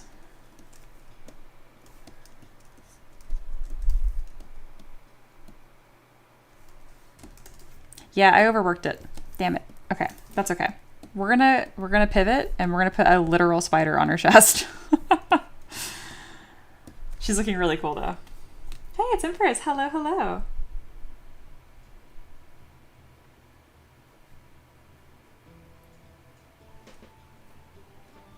Lois says, honestly, the neck piece thing is so cool. I would just hand Sintaka and say it's done. You're right, but I just deleted it and rip. It's okay. I want like a literal just like giant spider on her, I think. You saying that makes me laugh though, because I'm like, that was the permission to just be like, hey, you don't have to go insane with every model. And I'm like, yeah, there is Lois screaming in the chat. No, no, I'm gonna like do it again. I love how Reaper's like, hi, Empress, how's your day? And in the background, Aloha screaming. No. Yeah, sorry. Empress just steps right over, screaming Aloha. Pretty good. I got to have a sit down with a new friend. Oh, how nice. Yeah, I ended up not looking very non-binary. It's just very feminine. Sorry, guys. Self-insert. I was just like, but what if she was pretty?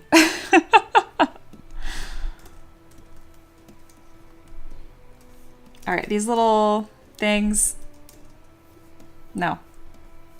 These ones look like spider eggs and they're icking me out. Oh wait, we're gonna put a literal spider on her. Just kidding. It stays. All right. These I like much bigger. I'm gonna duplicate this and then tool import literal giant spider. I swear it's gonna be cool. Reaper says, nice. New friends are nice. Yeah, ever since you said, I asked like, oh, like how your first day working at the library went, and you said, great, made a new friendo. I now say friendo. That's like my favorite new word.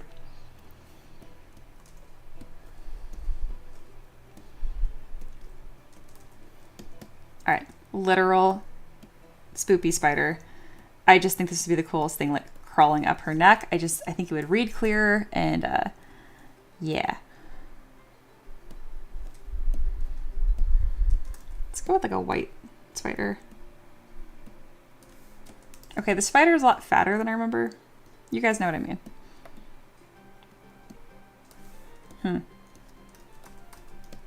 What if we're gonna do a nice little mirror and weld moment here. So to do that, I'm going to click Unify. So this is now in the center of my scene. And we're gonna keep rotating this until it somewhat plays nicely with the x-axis. Somewhat. We're gonna move it in front of the model so I can actually see what the heck is going on. Again, unify and then mirror and weld, see what happens. I'm just trying to make a cool shape that can like stick on her using models I've already made. No, but cool. Yeah. Other options perhaps. Yeah. I like the bat idea a lot too. I just knew if I took this spider and like mirror and welded it, I would get a cooler thing happening with less effort. Let me go ahead and just start doing this mirror and weld nonsense like right on her chest.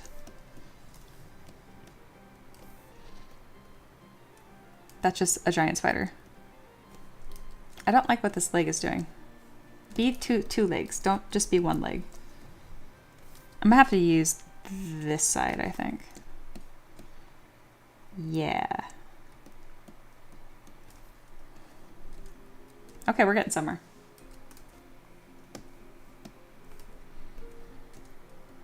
Like, that's cool. That's freaking cool.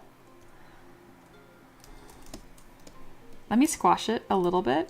Or maybe not. I don't want these legs to get too spindly. Let's make the legs just longer.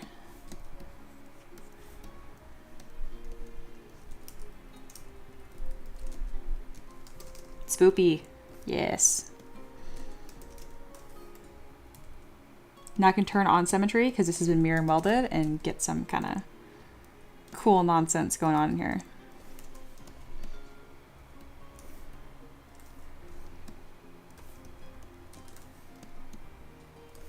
There we go. Just feel like that's more successful than I had before.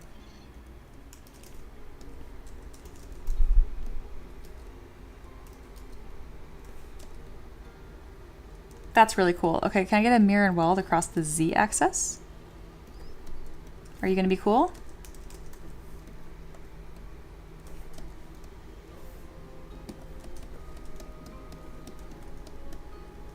Yeah, this is cool.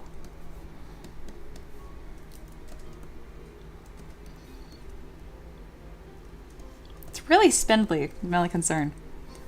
I mean, it definitely print. It's just, I don't know. It's spindly.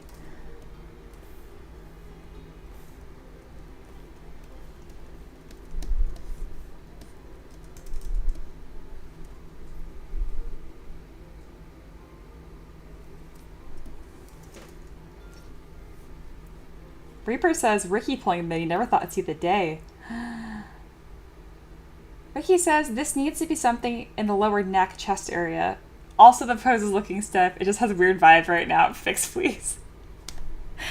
Ricky, my love, my husband, literal husband in real life. You had me for a second there.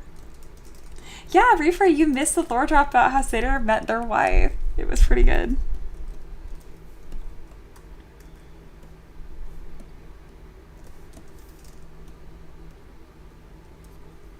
Aloha says, Mia, you could have it really large on the back of the model where the legs wrap around to mimic the ribcage. Also plays with the idea of spiders controlling the mannequin with thread-like webs. How about absolutely yes? Yeah.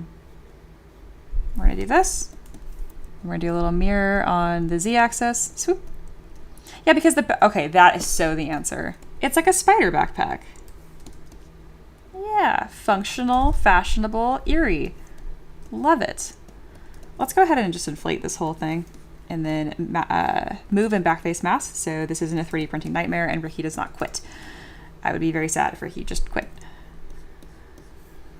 Yep, that was the answer. Thank you, Aloha. I was like really close, but I was too close to the model to figure it out. Does that make sense? It's kind of disgusting. Not you being helpful, the spider neck going up, whatever. You know what I meant. I just realized I did not like breathe in between those two statements, so that could have been really rude.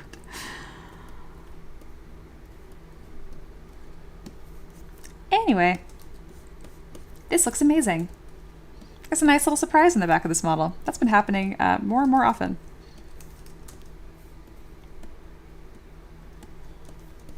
Freaking cool. I like that a lot.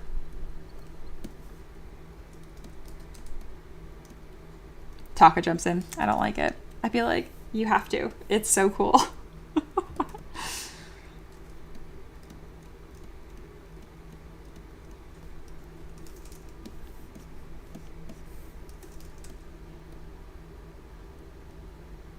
And then these leggies, I would like if they would make an appearance, but not if I have to fight them. Cool. I didn't have to fight them, so they get to make an appearance. Amazing. Those are the lines I wanted. Oh, the lines are lining. Yeah, I did it all by myself. Jokes. Do not crash. That would be very not appropriate right now. Why are you getting so low res for no reason? ZBrush. ZBrush Dynamesh is sensitive to the size of your model is in the scene, and you would think that I would create with a consistent size scene, but I don't. So it's just like a new game every day of what resolution number do I need for ZBrush to do what I want it to.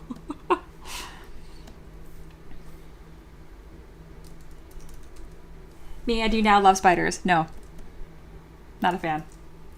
We got the shape. Save. Yes, I'm on it. I'm on it. Oh my gosh, this is looking so cool.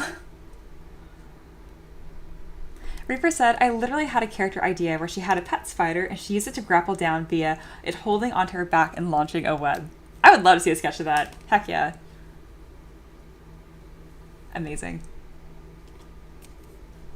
Thanks, y'all.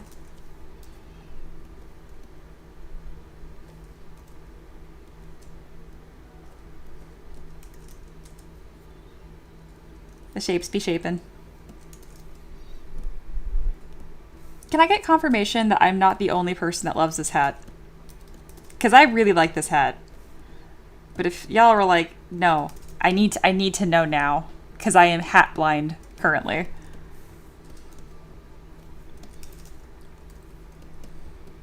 All right, I'm gonna do my roll, which I just make cool things 25% bigger. So that's 25%. And then let's see if I like that more. This is before, this is the after. Before, after. I'm telling you, it's the way. It's like, oh, it's too big. Nope, this is perfect. More is more.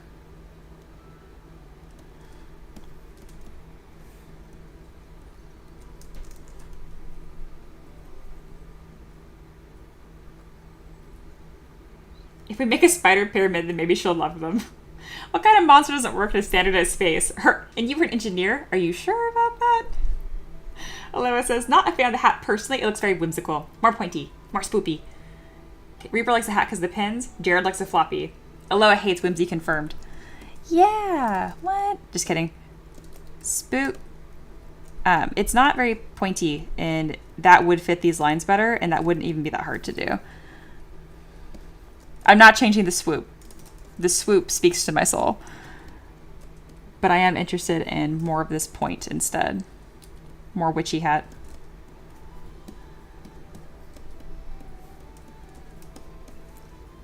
How big is this supposed to be?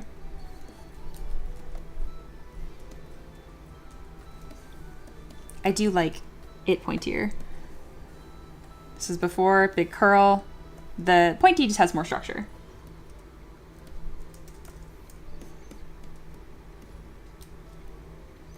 Yeah, Aloha's like, the hat is not a literal skull. Not enough teeth. Though seriously, some like little teeth lining the edge of this would be kind of cool.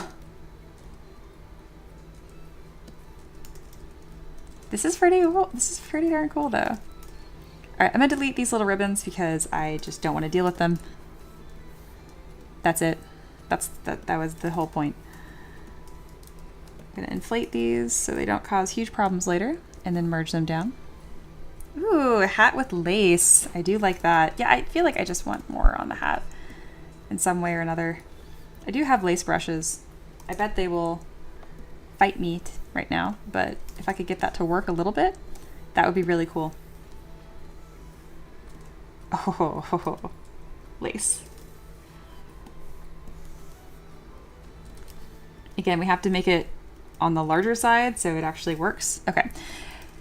There are ways that you are supposed to do this, and I didn't do any of those ways. So I'm going to show you my janky way of doing things when I don't do them correctly. And that is masking by a polygroup sometimes works. So what I'm going to do is I'm going to mask a line right here and then Control W. So now see, you got those two colors. And then I'm going to go to Stroke, Curve Functions, Frame Mesh. And that's going to give me this little line. So now when I click and drag, bam, it's going to have a bunch of lace. Obviously the problem is that it's looping back on itself. I just want to see, I'm just using this to see if I even like what I'm thinking of here. Because what if it like just hung in front of her face a little bit? Yeah, that's kind of the hat I was thinking of. Okay, I know it's just like a ball of lace on her face right now. Just bear with me. I am concepting. If you were a type of spider, what would you be? Dead. All right, next question. Moo, what is the pet command again? Oh yeah, I don't have any of those working right now, I'm sorry. But I think I have it sitting in my folder still. Bam, there's a little moo. Maybe instead of a hat, it could be a cloth she stuck to her head. That's true. It's less silhouette though. I don't know.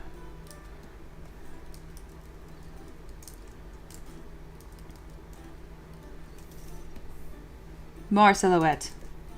More cowbell. Ooh, I kind of like that. It's actually playing really nicely with me right now, so I'm not even going to use my polygroup trick. I am just going to like pin this on. I know they don't connect right now. Don't worry about it.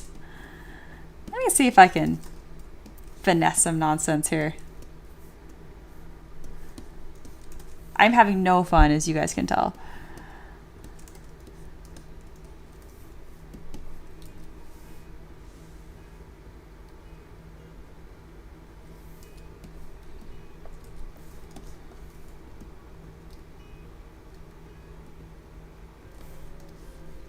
Okay, Aloha, you can't tell me you don't like it at least a little bit more with the lace. Like,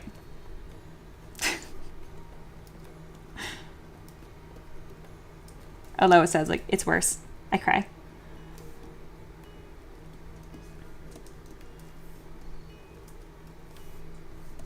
I want more uneven. More layer. More stuff. How are we gonna 3D print this? I don't know. Don't even talk to me right now about that. I've done it 1,000 times. I can do it again, right?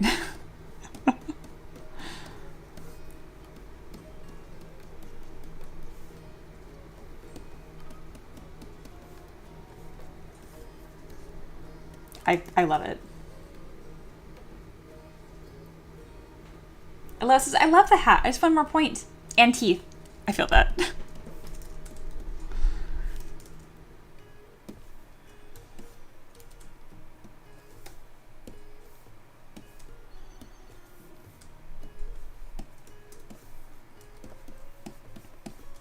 Why are you so gray?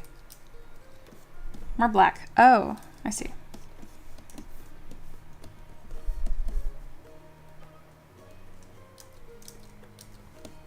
No, that doesn't work. Just red. Just red is fine. What if I had these pins also up here? I just really like the pins. Anywhere I can put more of them, I want more. What if I mirror these and then put them there? Yes, perhaps. Paint says, Mia, can it be a mimic hat? That'd be really cool. I don't know if that's too much to push, but it like this would be so easy to like fit this in right here. Taka, are you still here? Can I give her a monster hat? Is that ridiculous? If you're like, please don't do that. I'd be like, I understand. That's a bit far, honestly. But I'm gonna do like a quick little mock-up. You can let me know what you think about it. It'd just be like a couple nice little eyeballs. Maybe a bunch of eyeballs. And then some teeth.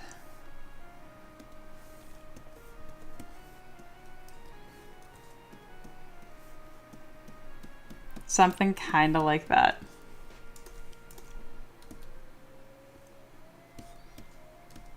The lacer teeth. That'd also be cool. Peasant says, as far as the face goes, the arcane minions that Victor has in the Arcane show have a really cool mannequin look. Yeah, and the rest are really muted. Also, the weird Geiger-like pattern on them is something. It's very neat. That is really, I never think this right here. Yeah, that is really cool. I might reference this a little more closely when I simplify her face, because I think I'm going to remove her mouth. Taka says, looks good. Yes. I'm going to simplify this face just a touch, because now that I saw what Monkey put in, I really, really like it. And Reaper already kind of touched on this earlier. So I kind of have a rule in my head, which is like, when one peasant says it, it might just be a fluke. When 2 peasants say it, I should really think about it. And when 3 peasants say it, it needs to be done. I think we're only at the 2 peasant mark. I'm just counting myself as the 3rd. However, Taka did mention it'd be cool if like the lips were kind of sewn shut. So I actually think this is going to be a little too feature reduction-y. That being said, I like how it has like that really high arc right here on the eye, and I kind of have a little bit of that, but I didn't push it very far. So how about I implement that idea instead? Oh yeah, absolutely.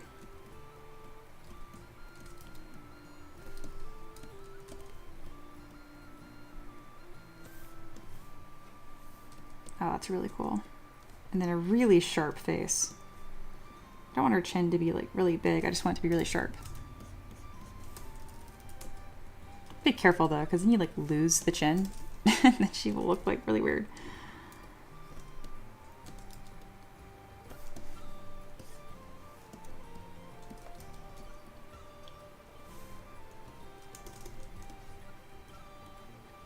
Sater says, well, shouldn't have told us that rule. No. No, I shouldn't have. If 3 mods, then we're unstoppable. You were right. Aloha says, we can take the hat and turn it into a tavern pet. We could. For $35. Race's hat looks super cool. That is all thanks to paint. Alright, we're going to now construct this with a little bit more love now that we got the green light. I think that's her eyelash sticking through. Yeah. Alright, we're not going to sculpt like a mouth. We're just going to poly paint this black.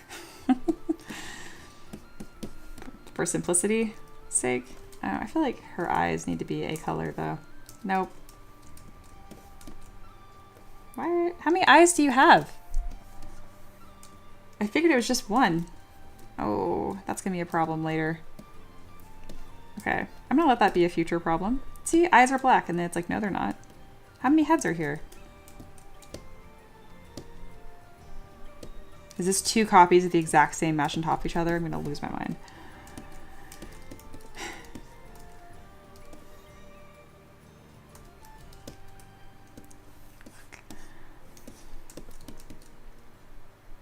One second. I don't know who made this, but it wasn't me. It was me. I just immediately have lost track. Okay, no, her eyeballs just like got sucked into her face. Okay, sure. Can you stop doing that? Oh my gosh. Okay.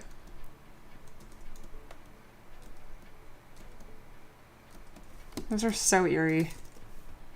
There we go. Anyway.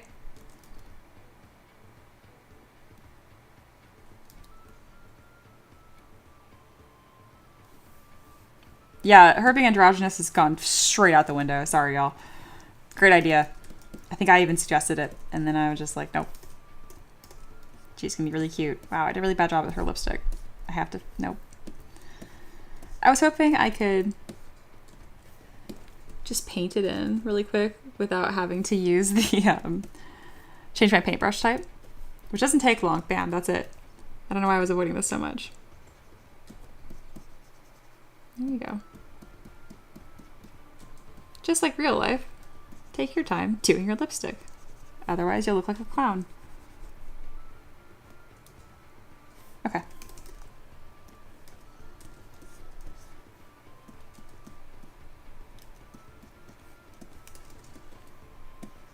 Just gonna paint this side of her head. I kind of like that it shadows the rest of this too. She ended up getting this really like hooked nose. Like, not what I was intending. Come here. Stop being weird. There we go. Her upper lip also looks kind of weird, as does her jawline. I want her to be like weirdly sharp, you know what I mean? I can specify that in case someone's like, my jawline looks like that. I'm like, no, not you. You're not a mannequin bard. You're a real person. You're allowed to look like whatever you want.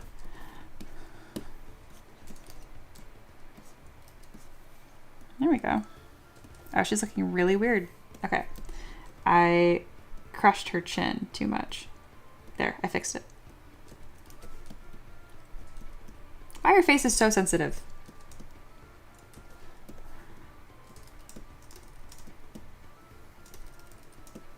There we go. That's weird. That's a weird in the way that I wanted it to be weird. I'm gonna add some little lines right here because I think they're pretty. And I do think it'd be cool if she had a couple lines like coming straight down. I just don't want her to look too much like the clown It, right? Because that's not what we're doing. Hey, CMX is here. Hello, hello. A curved brush for the lace on the hat brim or nano mesh? It is curve brush. Either way, badass. Oh, thank you. Thank you very much.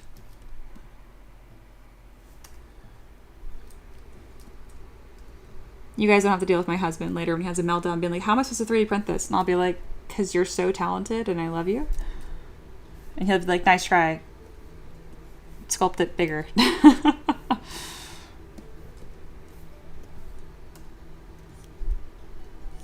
Okay, why do I have her mouth curved downwards so much? The heck? No. All right, this gap right here can't be that big. It's about a finger. Okay, there's your reference. It can be different on different people, but no 2 finger.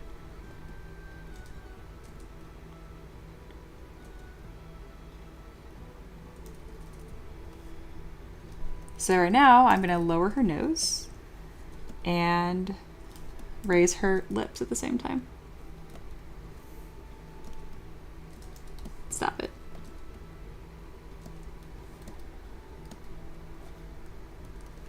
What is happening here? I feel like I fixed this jawline like 10. Oh, there it is. Just kidding. It was just low subdiv. We're fine. I'm gonna say I have fixed this little point like 10 times. How many times do I need to fix this? No, we're good. We're good. All right, that looks better.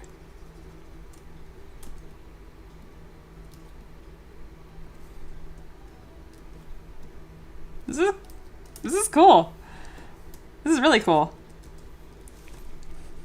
Oh my god, I love her.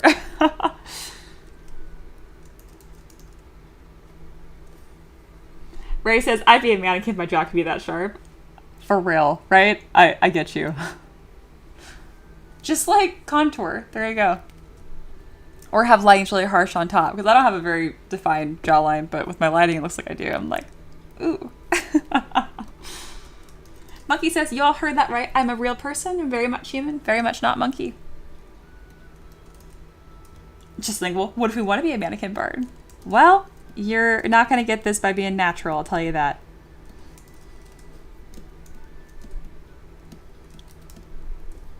I love how I say something nice and like body positive and you guys are like, no. I'm going to be a problem about it. I do love that about you guys.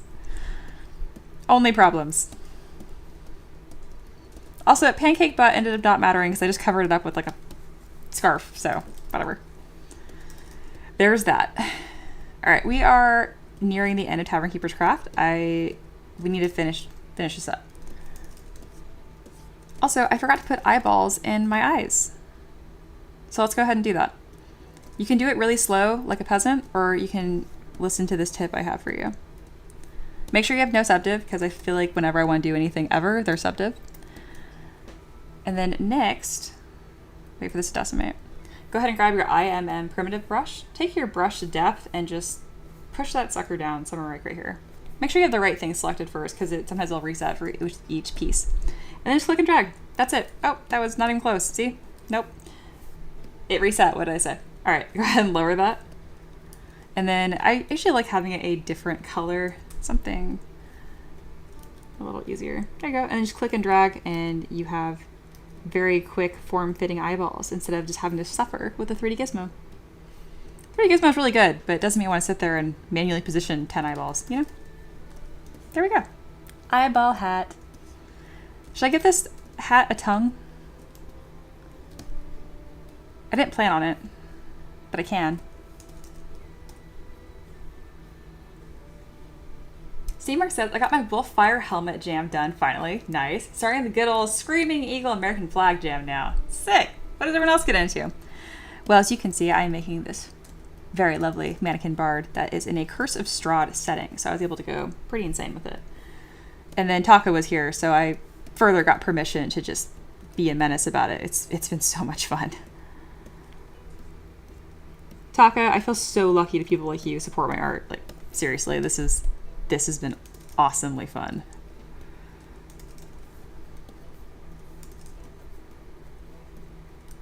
Alrighty, we're just gonna kind of throw a bunch of teeth. I'm clicking sometimes left to right, sometimes right to left, and that will kind of flip the direction around.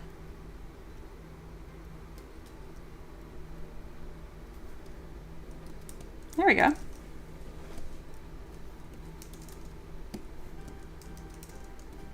Paint says, I want to be a sentient clockwork bird. Yeah, if you guys could be literally anything, I would love to know what you guys would pick. Not like, like a D&D character. No, like just literally anything. I would love to know. Yeah, Reapers are making ghosties and people who hunt ghosties. I love it. Yeah, I'm excited to see more of that because I really like that concept that you shared in the Discord. Right now I'm just pushing the teeth down so we don't have any of this weird clipping nonsense. And now we're going to take all of these teeth and make them 3D printable in a very quick, easy swoosh. So we're going to take these teeth and just go move back face mask. Really orient it so the teeth are exactly facing you. Oh, bam. It's not like super cute looking, but it really works. It fills all those gaps and cavities right there. If it's like too chunky for what you're wanting, you can always just try to grab the bottom and just put a nice little taper on them. Either way. And then for the top, these are more of a problem than the bottom ones. So I'm especially going to want to kind of put a nice taper on these. Oh, you're in the wrong direction. And if I can, click and drag these so that they touch. I don't want any of these to just be floating in free space. And if they are, I'm gonna make them really, really short so that way they kind of just naturally round off when 3D printed. But there we go. We're just pretty much making a cavern of teeth. Oh, Gwen is here. That's beautiful. Oh my goodness. These are both spot on. You guys are killing it with the references today. Oh my goodness. I think paint's gonna have to take the crown though for this hat. Obviously Aloha got us in the right direction by kind of putting in these spookier vibes. Even if they don't like the hat, you heard them say it. But yeah, I'm just giving them a hard time. I kind of swoop in this hat a little bit. I like that because it makes that one eyeball look like it's kind of poking out. Oh my god, I love the hat so much.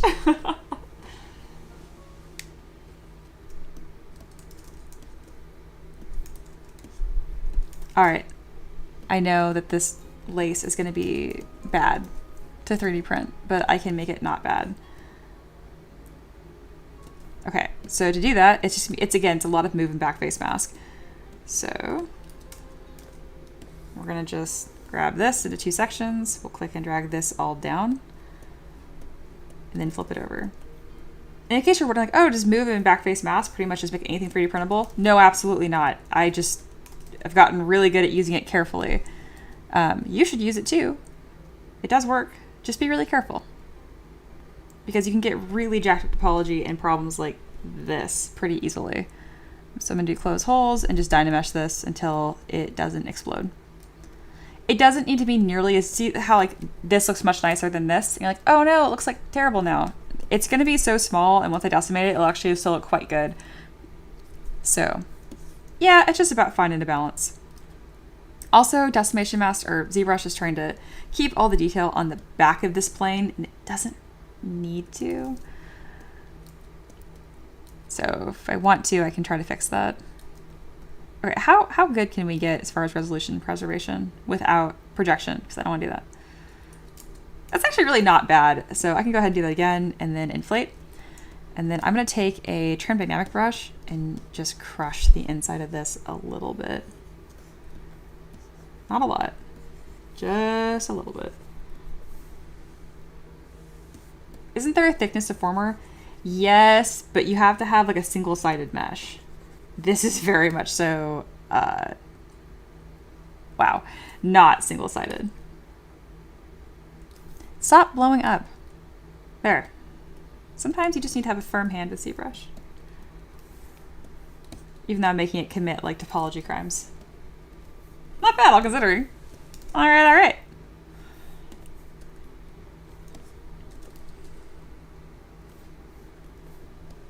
That's, oh my god, I did it. That's totally gonna 3D print. Heck yeah. All right, let's go ahead and decimate that. And we're good. Foxy says, just dropping in now, but man, I like this model. I knew you would. Construct goodness. Foxy, were you here when I talked about my new D&D character? And like, I'm also going to play as a construct now. It's going to be a mannequin tamer.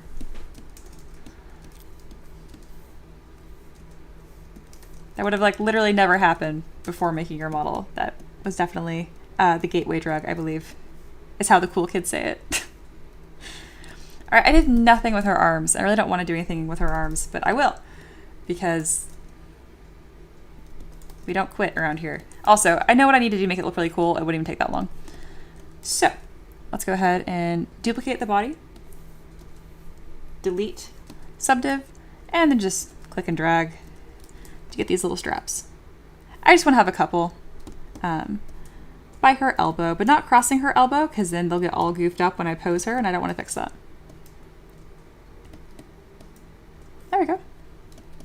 Amazing. No weird eyebrow or eyeball nonsense. Sweet. It just needed a little something. We're gonna make all of these red. I'm partly doing the red because it's just a nice color scheme, but also because I think the Threads of Fate is a really cool thing that you could play with this concept here. All right, let's grab all these lovely pins and make them one subtool. These pins are going to explode when I try to pose. How about we'll just label this pin separate, and then I'll tell Ricky, like, don't even add this to the rig because it'll probably blow up. Wow, I love this model. Okay.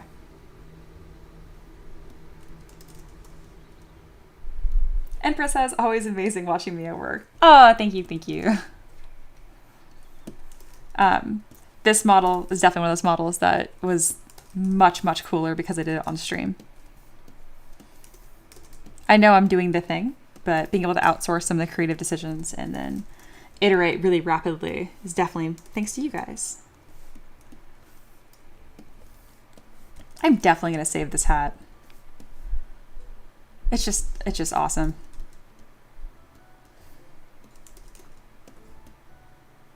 Oh my God, it's so fun. All right, I'm gonna mask this little section here that has these pins poking out. No, I'm not gonna do it that way. That's a lazy way to do it. Never mind. I'm gonna do this correctly, and I'm gonna grab these pins, just the bottom section, and we're going to smooth them away if they will do that. Make sure your main connected points is to 1, otherwise this will not work. Oh, please go away. All right, we're gonna do it maximum effort, which is just mask and delete and close holes. There you go. Neato. This is 275,000 points. It definitely does not need to be. So let's go ahead and use and keep poly paint, and let's bring that down to like 25,000 points. Reaper says, outsource creative decisions. AKA, she does what the peasants tell her. Pretty much. Granted, you guys gave me so many ideas today that I literally could not do all of them, but I'm pretty happy with where we ended up.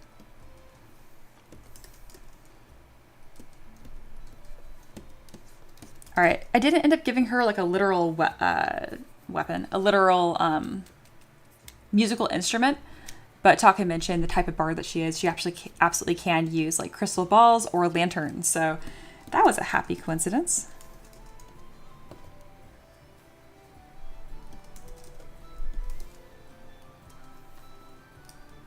Ray says, so it is a democracy. Because you asked and specified, I'm going to say no. No. Can't have the peasants getting too unruly. All right, how much can I bring this down by? Neato, a lot. Right now we are post-prepping, which means that we pretty much got an entire character finished in a very short amount of time. Love to see it. What if she had a spider harp? You cannot wait that long to say that good of an idea, because now I have to think about it. I don't want to do that right now. I made really good time on this model.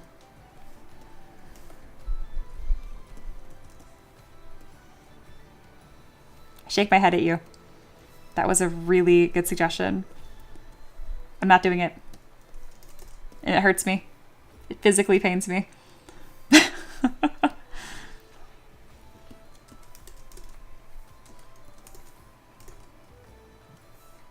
All right, all these little pins and orbs can be much lower res. Let's bring it down to 6,000 points, assuming they don't explode.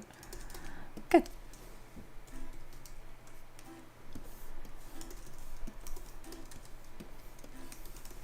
I knew Empress would laugh at that. Speaking of, we're very close to happy hour, and I'll be reviewing all of my student work. If you're interested in being taught by me and all access to all my courses, and the big thing is just one-on-one mentorship to make your own characters, creatures, all that good stuff. Check out the link in the description. I'm sure my mods will put it in the Discord as well. Most of my students have absolutely no experience coming into the program. So if you're like, I can't do that because I can't draw, that's fine. As long as you can read, we're sitting pretty.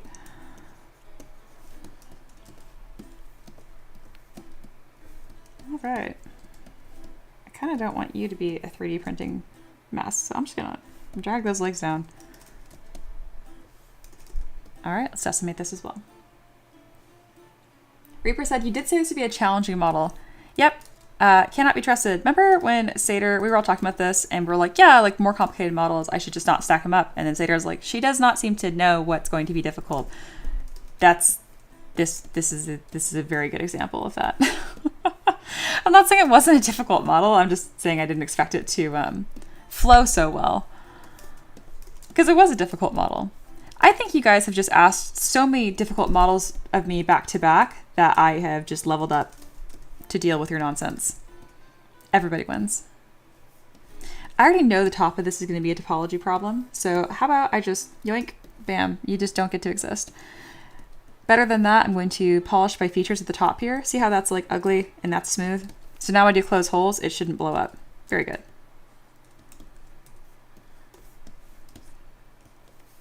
Again, this is for like 3D printing workflow. If you're going to animate this, don't.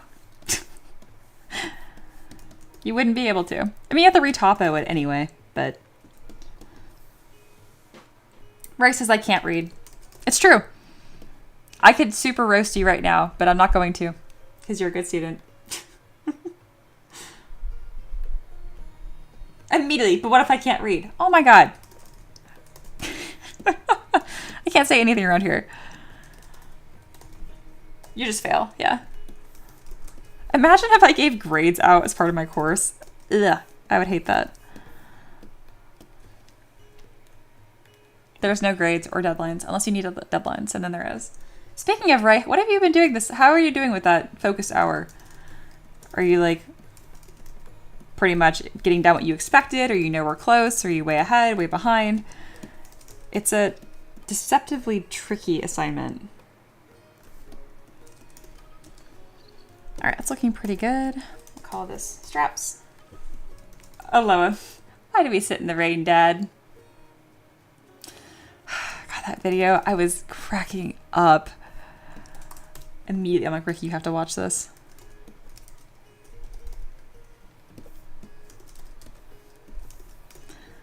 All right. Well, we don't need a second eyelash because you can't see it on our face, so yoink, gone. Aloha, you're very welcome to share that goofy little video. You don't have to say what we said it was about, but I'm sure it's funny even without that.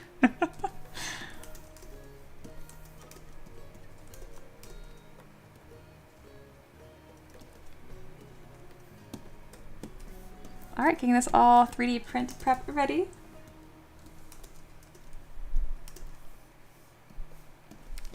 Not 3D print ready, pose ready. I always say those interchangeably. All right, we got spider, pins, more pins. Can't name them the same thing, so we'll call these dot pins.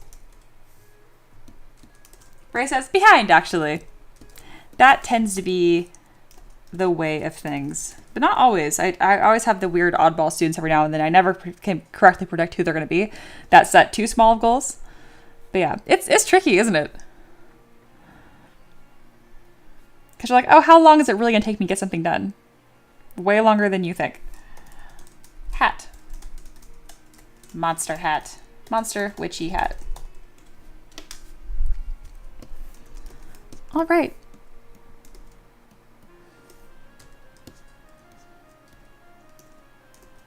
I'm like immediately forgetting how character creator works, and I'm like, how do I do this so that it'll pose? You know, I don't think I'm gonna get it right, so I'm not gonna worry about it. I'm just gonna throw it at Ricky, and he'll deal with it. And then he'll tell me, no, you need to have these separate. But I'll at least get it to the right poly group size or whatever. Yep, we're doing great. All right, amazing. Let's go ahead and do all high. Rotate this model a touch. And let's see what the render looks like.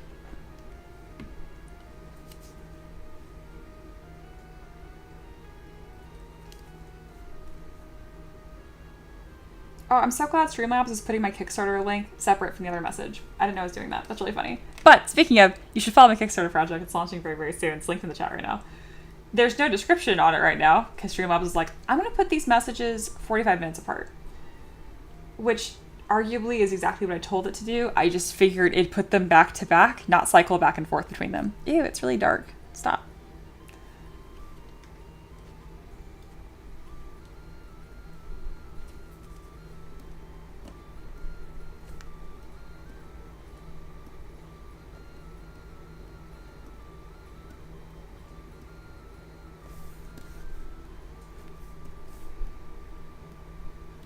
All right, let's adjust my scene. Oh, it's already adjusted. Very good. Why does it look so muddy? Am I going crazy? I feel like you look really muddy now. Sometimes I do the best preview render, it like goofs up my other settings. Oh, that looks better. What did it do?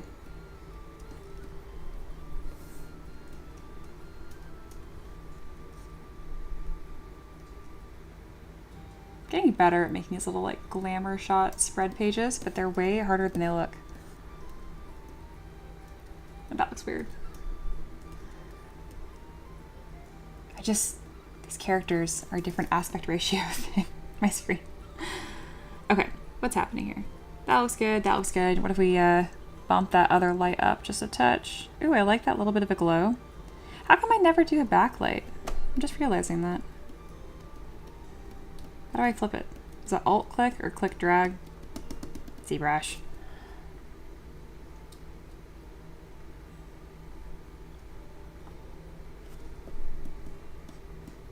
If you click on this in a certain way, it's supposed to flip to the back of the it's supposed to flip on the back of it, I swear.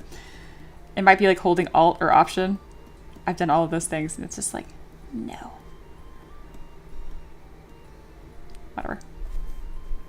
Also, I feel like her chin now looks really weirdly high res.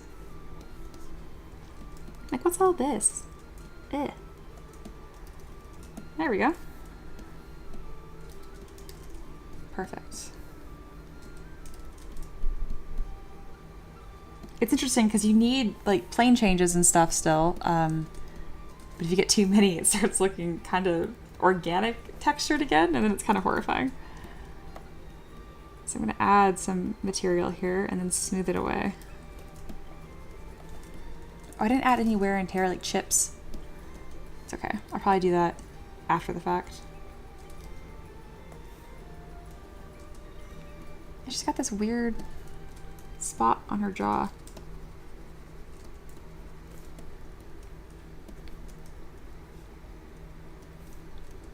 She's got a little bit of this duck mouth thing going on. Just need to flatten this out a bit. Just adding more volume.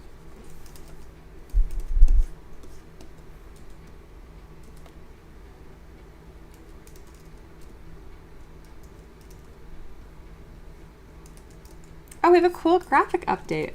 Of course we do. Amazing. I'm excited to look at it. Thank you, Aloha.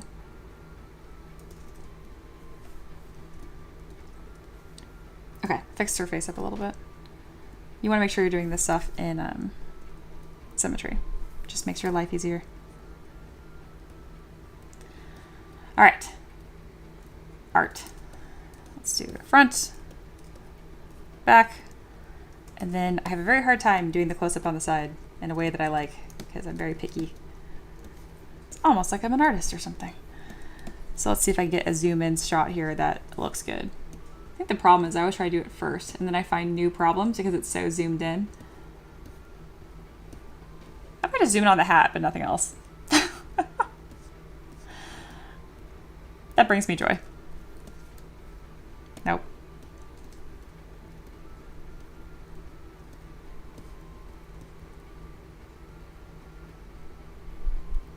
I just don't know what to do with this little side section over here.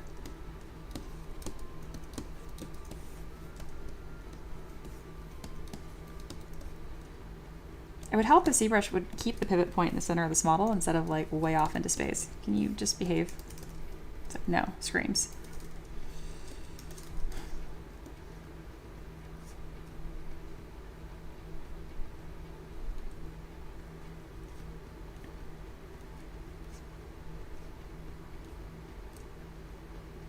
Probably because she's kind of weird looking. So I'm like, don't look at her super close.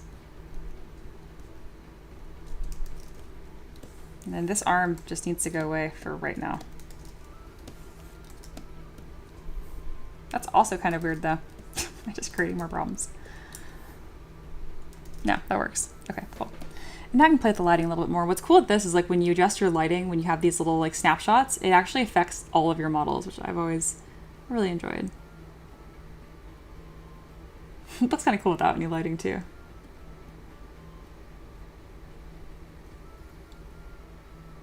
So instead of looking down, I usually look at my monitor that has my stream when I am changing the lighting, just because it kind of it's like a real reset for my eyes. Be interesting. There you go. Keep doing these like little muted adjustments. That's so fun. You can't tell what's going on, but it is fun. Oh, broke it. There you go. That's why I'm sensitive with it, because I'm like, please don't blow up. And it's like, blow up? I'm like, no. Cool. Yeah, that's cool. It sounds like Ricky, or it's my dog hitting the door. So the door used to not latch all the way, so you could just push it open, and then I don't know, the house got hot and cold enough times to where it reset. And so now the dog just hits his face on the side of the door. He's an idiot. I love him. I like that. That has a lot of feel to it. Although, can you tell that I watched that presentation? Like, I'm not using the filters and stuff, but like, yeah.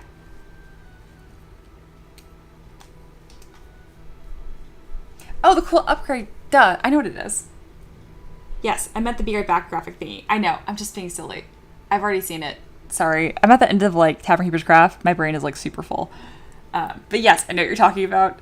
Yes, it has like announcements and stuff. It's cool. Oh my god. Okay, we're taking a screenshot. Smile.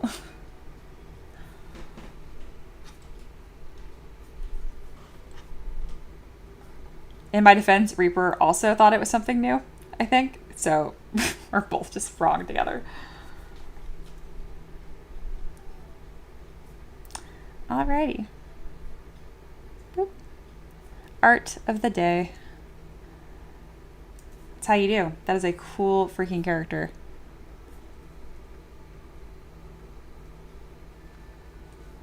Art. Art 1.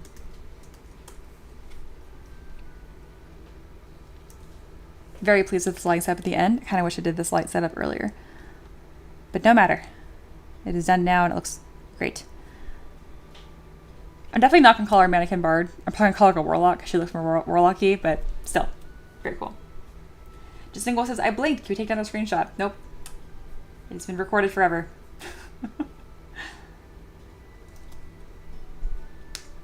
Reaper agrees. Nope. You had your chance.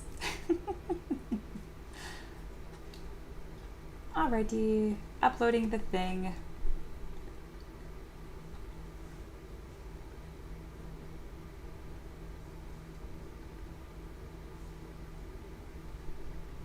All right, when we come back, we're going to jump right into happy hour, which is dedicated for my students. This is your guys' time to ask questions, and I can do little demos, review your assignments, all that kind of stuff.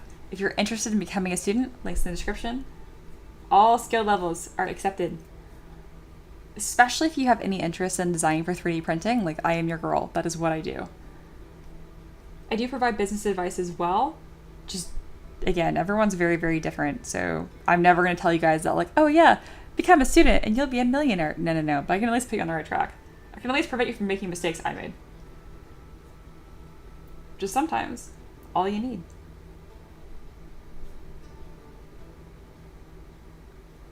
Silksun Automaton Bard. Oh yeah, that would be nice. I like that. Alrighty, alrighty. I'll see you guys in about 15 minutes. And it'll be student review time. Thanks for hanging out with me. This has been a lot of fun.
welcome back.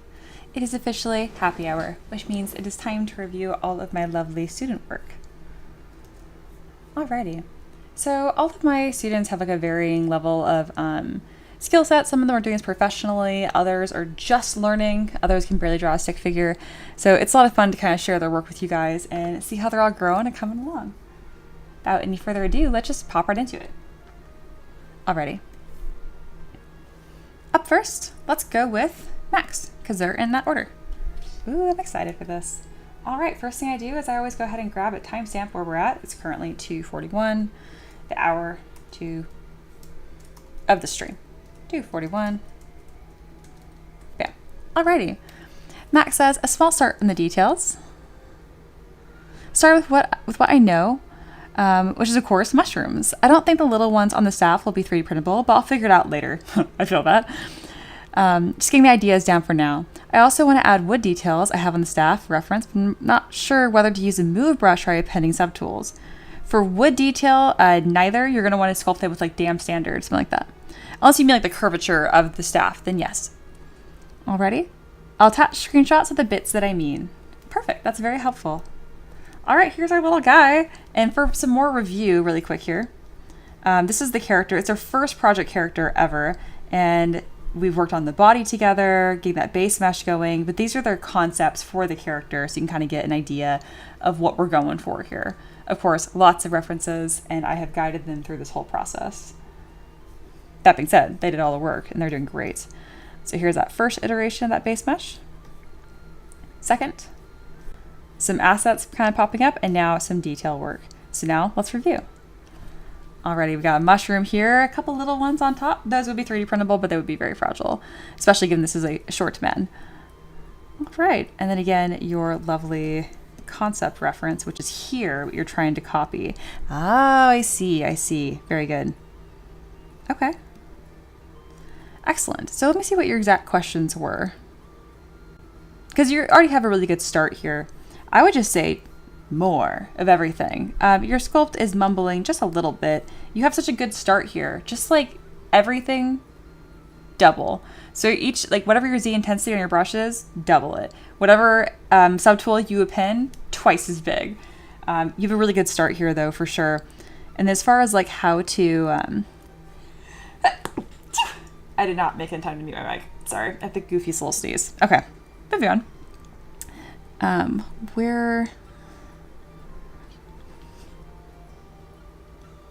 Yeah, wood details. You probably mean wood details not being the texture of the wood, but this. I understand. Yes, your best bet would be sculpting one wall mushroom and then duplicating it a few times. Let's do a demo, because I love doing little demos. All right, so if you go ahead and append a cylinder, that's already a pretty good start for a staff. Let's go here. And skinny, and then we'll stretch it.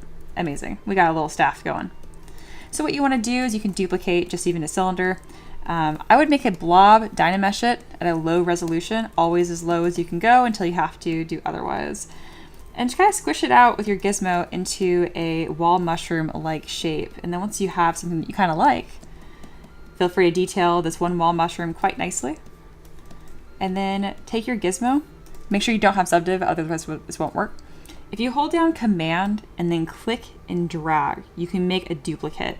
Quickly resize it and kind of keep doing it. You can then further come in with Move Topological, and there you go. You got some little wall mushrooms. So that's how I would approach doing the wall mushroom problem you have here. And then as far as the little mushrooms on top, I know you're following this concept quite closely, but I do think it's an opportunity to make like a little statement mushroom. I would make one of the three significantly bigger just to have a more appealing shape hierarchy. But great work. Up next is paint. All right, we're coming up on the 2:45 mark. Fantastic. They're working on fabric folds and they did a great job. Oh, that's beautiful. What a nice cave. And then on this one here, I don't know why it's so pixelated, but yeah. I will show you why it's so pixelated, and you are going to roll your eyes because ZBrush is... We will all roll our eyes together with you. I don't even have it on my custom UI because it's so stupid. So let me find the default UI. Restore standard. Here we go. So when you hold down Option and click and drag, it zooms in 3D. Man, wouldn't you love to do a 2D pixelated zoom? You're in luck. If you come over here where it says zoom, it zooms the frickin' document. Isn't that a crime against humanity? Look at that. That is not what anybody wanted ever. So you clicked on the wrong zoom. That's it. You don't want any of these. These are crime against humanity zoom. No one likes this. This is stupid. To fix it, just click on actual and it'll fix it. And then just make sure that when you do zoom, you use this one right here where it says zoom 3D. So that way when you zoom in, it actually works. I don't know why it's even a feature. It's stupid. But there you go. That's why it didn't work. As far as your actual fabric folds go, excellent. I think right here you kind of lost the shape of the garment a little bit by experimenting with these fabric folds, but these look so good. I dare say they look simulated. Beautiful. This one as well, I am really happy with the flow of it. I think it's a little hard to tell if it has weight to it. That's the only thing that I would say of almost having like some heavier fabric folds, but I can see like the amount of deformation right here, the way it kind of blobs up, it looks a little too inflated perhaps, almost like a crumpled piece of paper as opposed to a crumpled tissue as opposed to like a gauzy silky fabric. That being said, if that's what you're going for, I didn't mean to call your sculpt a crumpled tissue. I'm just trying to describe texture.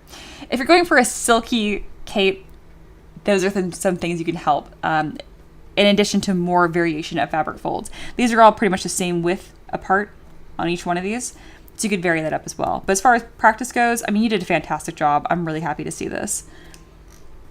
All right, let's see where we're at right now. And it's time to grab your next assignment. All right. Max says, what do you mean to the sculpt is mumbling? Insider mentions, it means the sculpt with intention, be direct and bold. Exactly. So your lines are not as strong as they could be. It's kind of like, instead of being like, here, let me kind of show you. I have this really pretty fabric fold thing right here, right? And that's really clear. Look at these like really delicious pipe folds, right? If I just smooth this out, wow, I smoothed it out. It still looks kind of good. Outrageous. Okay, that was a bad example. Damn it. What I'm trying to say is if I smooth this out enough, you'll eventually kind of see that it'll still have the same general silhouette and stuff, but it's definitely not as eye-catching or clear. That's what I'm trying to say. It's like if I were to sculpt this, but instead I had just like little tiny fabric folds. Wow, this piece is too well constructed. Terrible example. This was simulated, so that's why it's so strong. I think you know what I'm trying to say, so I'm not going to worry about it. Sorry, back to paint, grabbing your next assignment. What is next for paint? Has paint made those potions? Because that would be a really good bit of practice for them. I want to make sure they haven't done it already, though. They have not. Okay, perfect. That'll kind of bring things together and get you away from this. Sculpting fabric folds is really fun, but it can be really tedious. So I want to make sure I can kind of get you away from that and take a break. So we're going to pivot, and you're going to get some potion practice. There you are. Next up is Empress, who recently did some potion practice and has this adorable little Taver pet, Swampy. Here is Swampy's current look. I had this bright idea to borrow inspiration from octopi. I didn't want to do standard roots, something more movement to it. Man, listen to Empress here. My goodness, the language and the way that you're speaking about your art is so confident. I mean, you're literally not even mumbling when you type now, and it shows in your design. That gets a confetti moment. Seriously.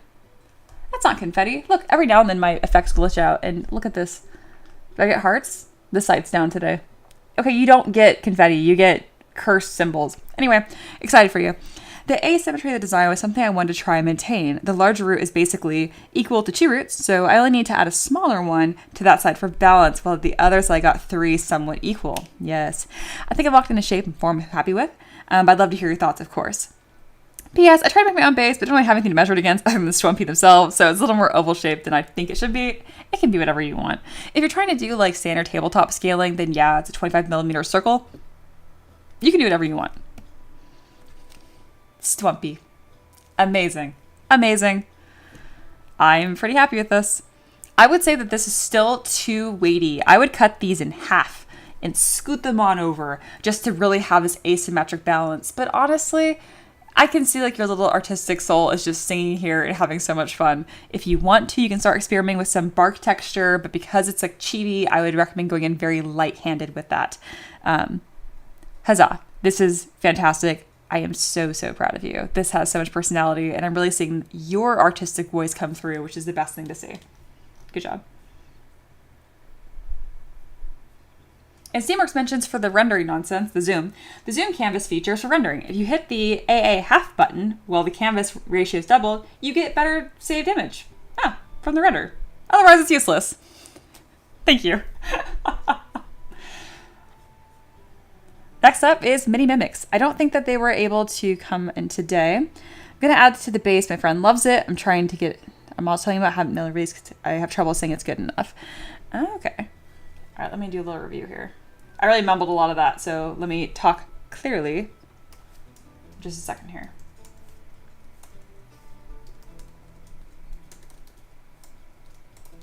Can't type reviewed. Sweet, we got 30 seconds to spare until they tune in exactly. All right, so this is this model I've been working on for a while. It's super difficult. It's like a former pole dancer turned blade assassin. It's one of their friends' characters, so it's a very, very challenging model to figure out. But they're doing a pretty nice job here, especially with the musculature. Excellent. All right, sweet. Hello, mini mimics. I see right here you mentioned you're going to add to the base. Your friends are really happy with it, which is great. I'm not going to review your model super intensely here, but specifically you said here is because I have trouble saying it's good enough, and that's a really interesting topic. How do you know when your work is good enough? I actually had this question asked, like ready to be submitted or be complete. Reaper, one of our mods, asked me this question before, and I pretty much gave her like a 3-step checklist. And essentially, you need to define what your expectations are for the piece. So what is the purpose of your piece? And that's very contextual. Is this a portfolio piece? Is this a gift for a friend? Is this you trying to push your skill set to a new level? What are your expectations? What is the goal? And then at the end, just whenever you feel like it's starting to reach that point, just ask yourself, has this served its goal? Or fulfilled its purpose? In your case, this is a gift for your friend, and you're also trying to build up your store presence. So 1, does your friend like it? Yes. Bam, fulfill its purpose. Secondary purpose, is this something that's good enough to be sold? Yes, absolutely. The daggers are way too thin to be 3D printed in a way that won't drive anybody crazy. I would like quadruple this. Other than that, pretty awesome. I am most impressed with his absurd like 10-pack here and these muscle striations. You did a really good job. Some of the anatomy isn't exactly accurate, but listen, at some point, does it have appeal? Your model definitely has appeal. This is looking great. There's a little bit of stiffness in the arms and the pose, I think, but I think it's a really fun piece. If you wanted to, you could add, so the hair mass is currently one solid blob. If you broke it up into more individual pieces and subtools, it'd look a little more flowy. But honestly, this does have a very cool, appealing, old school feel to it, and some people prefer this. So those were like really just stylistic comments, not things you have to implement. I hope that gives you a bit more direction. You're doing fantastic. Like always, keep it up. All right, next up we have Steph. Wow, they've made a lot of progress. Okay. I'm a little blown away by this. All right, we're going to review this at... Bam. All right. So next up here, we have this character that Steph is working on. Sometimes they're in the chat as Jolly Row. And they are working on this dwarf character. This is also their first project with me. So here are a bunch of references they collected. Fantastic work. And now we have been working on making that happen. So we got the base mesh going, which is here. They did a lot of really good editing. So I reviewed this on stream, and they took this and made this. So, I mean, they're just getting more comfortable going through these motions and stuff. We're not here for perfection. We're here to get through this process. The more times you get through your project process, the better and faster you're going to get and more confident. If you obsess on each step, you're going to like lock up and not get anything done. So last time I saw them, we were here and I'm like, okay, yeah, you're on the right track. You're making assets. And then somehow we got here. Are you joking? This is amazing. I am so impressed. You like kind of skipped a project or two level of experience. That's okay. Some people do that. Growth is not linear. So sometimes we see these little exponential bumps, and that's what you just did right here. Bravo. Me again, I've been working on this today, and I think I'm pretty proud of how it came out. Yeah, you should be. I need some help with the leather accents. I don't think they have come out very well. And the boots are just indicating they're going to be leather boots, and they are atrocious. Look, boots are hard, but you approach them the same way you approach your other armor bits and stuff. Just make sure you're constructing like the sole, the heel, all that kind of stuff. Literally go to like Google like shoemonger, like that's fishmonger. Cobblers, is that what makes people that make shoes? Watch a video of that. It'll help you immensely, even though it's not a 3D modeling tutorial. Just seeing how they're constructed is very helpful. All right, this is great. The way that you flared out these hip pieces here, I would recommend to do to the shoulder as well, because currently the shoulder is kind of stuck on him and it's not showing any volume or armor. So I'd let that take up some space and actually affect that silhouette. I'm just really proud of you. This is fantastic. Wow. Look at you go. Also, where is his beard? He needs his luscious beard, right? I mean, or is it supposed to be a female? I can't remember. No, it's a male. I could still have a beard as a female too. I would say that's something worth adding sooner than later because it's going to be a huge piece of this character. Man, I'm so proud of you though. If you want to, you can start subdividing these and adding bits of wear and tear, like little bits of pocketing with like either the damp sand or brush, or really you can get creative with it and see however you want to do wear. Even some trim dynamic of chipping of the metal could be good as well. Good, they're watching live. Fantastic. Do you have any questions? Let me know. Let me know. I'm just blown away. Seriously, the amount of progress you made here is incredible. You did mention you're using some help with the leather accents. The only leather accents I see are the belt. I'm not seeing any other leather accents here except maybe the gauntlets. You're doing great. I would use a Z-modeler brush to build up those edges. You have the full version of ZBrush. I know this is going to be a bit overwhelming. I can't remember if I've given you the Z-modeler assignment before. Let me search this really quick. I did, and that's why you were able to do so well, probably some of these aspects. When you look at the Z-modeler demo and I add those little bits of trim, you can do that to the belt as well. But wow, great work. Monger's the seller, so Al Bundy was a shoemonger. There you go. Thank you. Reaper says, after the students, can you give a quick look at my lineup I posted today? Just a light critique for anything that sticks out as odd to you, second pair of eyes. Absolutely. Anything for Reaper. Alrighty, is that under share your art? Because these are right. Here they are lined up. I like that she has this like hunched over like posture and you can really kind of push her hips forward to show that. Nothing really stands out to me as odd with this character. I like that you can see some of her tank top or a bra strap sticking out too. It adds a bit of color. Shouldn't these be connected to her top? Like it looks good as far as like being visually distinct, but it also kind of reads a little unclear if these little the drawstrings are not connected to the hoodie. I don't even know if they need to be there at all, honestly. And then his arm right here, I can't decide if I find it stiff or cool. I think I'm going to go with cool. This would be very excessive. I almost think it'd be funny if he had another cigarette in his other awkward hand too. I don't know. Dual wielding cigarettes is hysterical to me, but that's just a goofy comment. I think the best thing about this character is the height of his head. I feel like that was a very difficult thing that you managed to find a really nice balance for. I'm curious if the way that his hat sticks skin tight might make it a little unclear. It's really good though, because you gave him a very, very strong brow to kind of break up those forms. Maybe playing with the brim of the hat to push forward like another like 10%. Again, 2D cartooning like this is so sensitive. You can make some really big statements with small adjustments. I think that's all I would say though. I think this is fantastic. I love seeing them side by side. I like that her expression is actually a bit sweet, considering that the rest of her is a bit more on the gothic side. I like that. Yeah, I get you, Satyr, on that. And then back to Steph really quick. Jelly Rose says, the leather accents on the back of the legs holding the plates in I like to look more like belts and not sure how best to do this. Let's jump right back in. So right here, right? No, I think you really did quite a good job there. I mean, if you want, you can add belt buckles. Having buckles and then that extra bit of excess that hangs off the belt. You know, like when you have like a pants belt. And like when you slide it in through the buckle, there's that little bit of excess. By having that showing, it might have more of that appearance. But I mean, honestly, mine look just like that too when I block them out. So you're doing great. Good work. Good work, good work. Any questions from my students or Reaper? She's like my bonus student.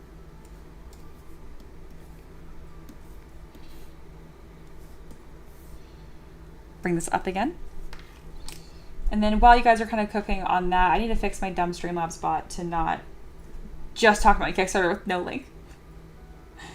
Aloha will hopefully have theirs show on Monday. Good, because I'm going to show off your incredible gunslinger, but like, I know you're going to do these really nice renders of it anyway, so I'm like, I'll just wait to show that.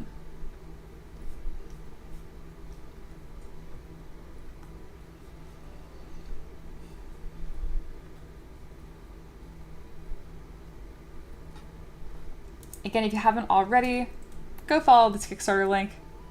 It's mine. I made it. My husband and I have worked super hard on this. It's going to be awesome, and it's free to follow. So go look at it. It's to be launched in the next week or so. It's FDM and resin 3D print friendly, because FDM does not get enough love when it comes to minis. I know they excel at large things, but some people are never going to get a resin printer, and they still like to have minis, so I want to show them some love anyway. Reaper says, I'm good, thank you. I forgot hoodie strings. Do that. So thanks for pointing that out. Not a problem. Not a problem. It's hard with your art specifically because I could see that being an intentional design decision just because you're very intentional. So I'm glad that wasn't intentional. I was able to point it out.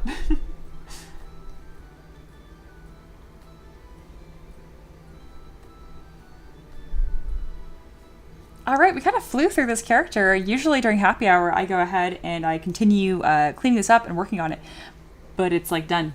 So we're gonna hang out for a little bit. Happy hour is just about wrapping up, and that's gonna push us straight into last call. I know it's only a 3-hour stream. This 3-hour streams used to be long, and now they're kind of short. They feel really short, don't they? This is why I stream for almost 5 hours now, right? Usually, because it just flies by. So especially now, if you're lurking, continue to lurk, have a good time. We are wrapping up right now, but I will be back Monday. Aloha, Mia, can we have an Expedition 33 update? The update is I haven't played. It's very sad, I know. I mean, I just left the underwater area. As you can tell, I'm not great with names. Not a huge strong suit. But I'm getting close to the area with all the little dudes. I know what those are called, but I don't want to spoil absolutely anything for people that are lurking. So I am on a little dude camp hunt. Just under that area. Ray says Mia flexing her muscles while adjusting the hair. Did I? No, I actually didn't. Like, that's just me fluffing my hair. But like the fact that you noticed that like getting like muscle, yeah. That wasn't even a flex. That's a flex. There is a tiny bump when I'm relaxed now, though, which is exciting because it used to be absolutely nothing. So now if I flex, there's a tiny little line. Look, it's a very slow work in progress. Amber says, Mia, okay, so after I make the next set of adjustments, do I up the subdiv level before alpha experimenting? You are correct. Sater says, speaking of, I turned on the soundtrack the other day and caught a stray spoiler. Did you really? I did not notice. So thank goodness for that. I just turned on the soundtrack and I don't read any of the titles. I assumed the title was in the soundtrack. The title was in the soundtrack. My God. The spoiler was in the title of the soundtrack.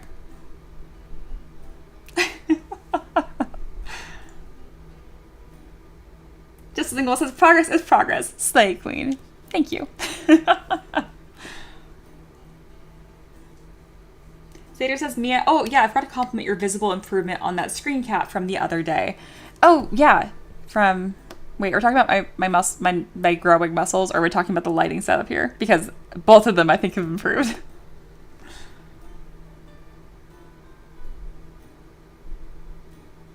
Lumiere is all I'm going to say. I have to assume it happens early on. Ah, yes. Yes. I was not hysterical during the prologue, but it was a lot. It was a lot of tears. I definitely had to like refill a glass of water after that because I just cried, dehydrated myself. Yeah. Slater says, them guns, girl. Well, that is. Thank you. Like, on one hand, it is aesthetic. Like, I would like to look a little more muscular just a bit. But also it's largely functional. Lots of I like to do. Anything to do with horses is kind of exhausting, and I'd like to. My horse is so freaking tall, and I noticed that like throwing my saddle up is like tweaking my back. So I'm like, I have to do the upper body thing at some point. So it's happening now.